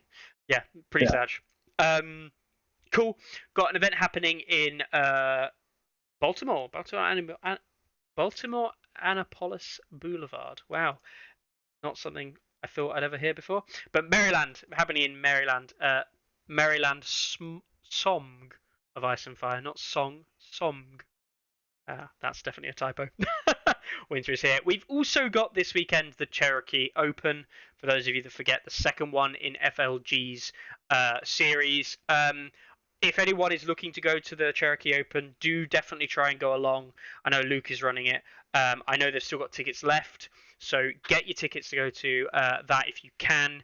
I'm aware that the event where it is held is a little bit difficult to get to, but if you're in the local area to Cherokee and the Cherokee Open, do look at going and attending. It will be a great event, and I trust that Luke and the guys there will make it amazing as well. We've also got an event happening in Chengdu on Sunday. Now, it hasn't got a location. But yeah, that's China, isn't it? Yeah, cool. No. Had to check. I think that's Chengdu, probably China. Cool, awesome. On Sunday, we've got another event happening in La Réunion on Sunday as well. We've got another event in France happening in Saint-Honoré in France. Not sure where that is, actually. I'll have to check. And another event in Russia. Wow, a rebellion in the south. Another one in Poland, in Zabrze, Poland, from a team or from a group I've not heard of, Max Hobby. So it sounds like another group in Poland that we've never seen before on the website. So that'd be great to see. Another one in Ours is the Fury, Battlefield Horror Hobbies down in Daventry here in the UK. Looking to put on a relatively big event there, so that should be good. A small event, Leonidas Games in Leeds, for those of you players in the UK, much closer to my end of the woods in Leeds there as well. So what's 1, 2, 3, 4, 5, 6, 7, 8, 9, 10, 11, 12, 13, 14, 15, 16, 17 events covering the US, Europe, and now Asia. Wow. A lot of stuff. US and Canada. I should have said North America, shouldn't I? I'm sorry, Jordan. 17 events happening this weekend. I'm pretty hyped for some more games being played. Lots more games. It's a lot. It is. And one thing I will say, it's 17 games or 17 events in what people are saying. There's a mixture of starter box tournaments. There's a mixture of events going on there. And this is a part of the game where we often say, wait for patch, wait for patch, wait for patch. But the game is still being played. People are still playing tournaments, which says to me one thing. And although we might know from a competitive angle, I certainly do, that the competitive game, the truly competitive game with Free Folk is problematic. The vast majority of players probably don't realise that. Or when I say realise that, they might know, but they don't experience that at their local events. And so it's still worth running local events regularly. And that's what it's about, is that the game... We saw this in the run-up to 2021, and kind of like, season 1 as well a little bit, but certainly up to the run-up to 2021, games were limited, their events were slow, there wasn't much going on, and events are still going as strong as ever in the run-up to what we expect to be in late February, March time, 2023 update to come out. I think this is all very positive in my end, yeah. I think. Yeah. Good stuff. The game isn't dead. Keep playing the game. Play some fun stuff. Go and collect some badges. Go and enjoy yourself. Exactly. So, Jordan. Play some neutral commanders. Before you go, I'll flash up your Twitch stream again, so people can remind yourselves that check them out here. Yeah. You don't know where you can check them out. But before you go, you mentioned that you play a bit of Martells, obviously. Started off at Targs, and you played a bit of Greyjoys. What's going to be your next faction? Martells, you've still got a bit to go, a bit of exploring, some more units probably coming out in the due course. Where are you going to head after your Martells? I don't know if I'm going to head to another faction anytime soon. Okay. I'll probably be sticking with those 3, working on trying to actually paint my piles of models. Yeah. The next thing I'm doing right now is going back through Greyjoys and Targaryens to get my neutral wins. Okay. I also, since I left Targaryens, Marcellin and Skahaz have come out, so I want to play around with them. Yeah, also, by the time I get through some of that, expect there'll be a patch. I'm hoping for some tweaks to Targaryens and Greyjoys. Greyjoys were pretty untouched in the last one. Targaryens pretty much just got nerfs in that last one. Yeah. So my goal, my wish for Targaryens is a compelling commander that's not Drogo. Like, there are a few that are interesting, but I'd like to see some of the others brought up a bit. Okay. To be in line, but yeah, probably just hanging out with those ones, playing neutrals, playing neutral commanders for them. So I'm all for Bellas being strong. Belwas is like, he is hardened, and he's not a good. Free hardened, not a good commander. Sag. Yeah. But Marcellin's interesting. I think Marcellin has some interesting things. I just need to play with him more. I agree. So, patch aside, everything else aside, if you got one thing, not from a patch, but a new release, new unit, new anything, what would you want to see next in the game? Difficult question to end the day on. Because we're talking Martells, I'm going to choose a Martell thing, because, although they're probably going to be the next scary thing. I would like to see Martells get... I was going to say a ranged unit, but I don't want them to have a long range. I want them to get some sort of scorpion. Oh, okay. So like a war machine. Like, in lore-wise, Martells killed a dragon. And my understanding is the Ullers, specifically House Uller, the Ullers killed that dragon with large ballista. So I think lore-wise, it would make sense that they could get a ballista. It would be interesting. It would be giving them a long-range thing. The person that loves that's my reasonable answer. I think the answer I'm supposed to give as a Martell player is Darkstar. There we go. Darkstar solo. 3-point Darkstar solo that can just one-shot units or something. Shaggy Star. I would love to see a 4-point unit for Martell, a 4-point or 3-point activation for Martells. But at the same time, if they do that while also nerfing things like Mance and some other stuff, then now Martells will be the problem. And I never want to play the problem faction, because then you feel bad kind of for playing your faction.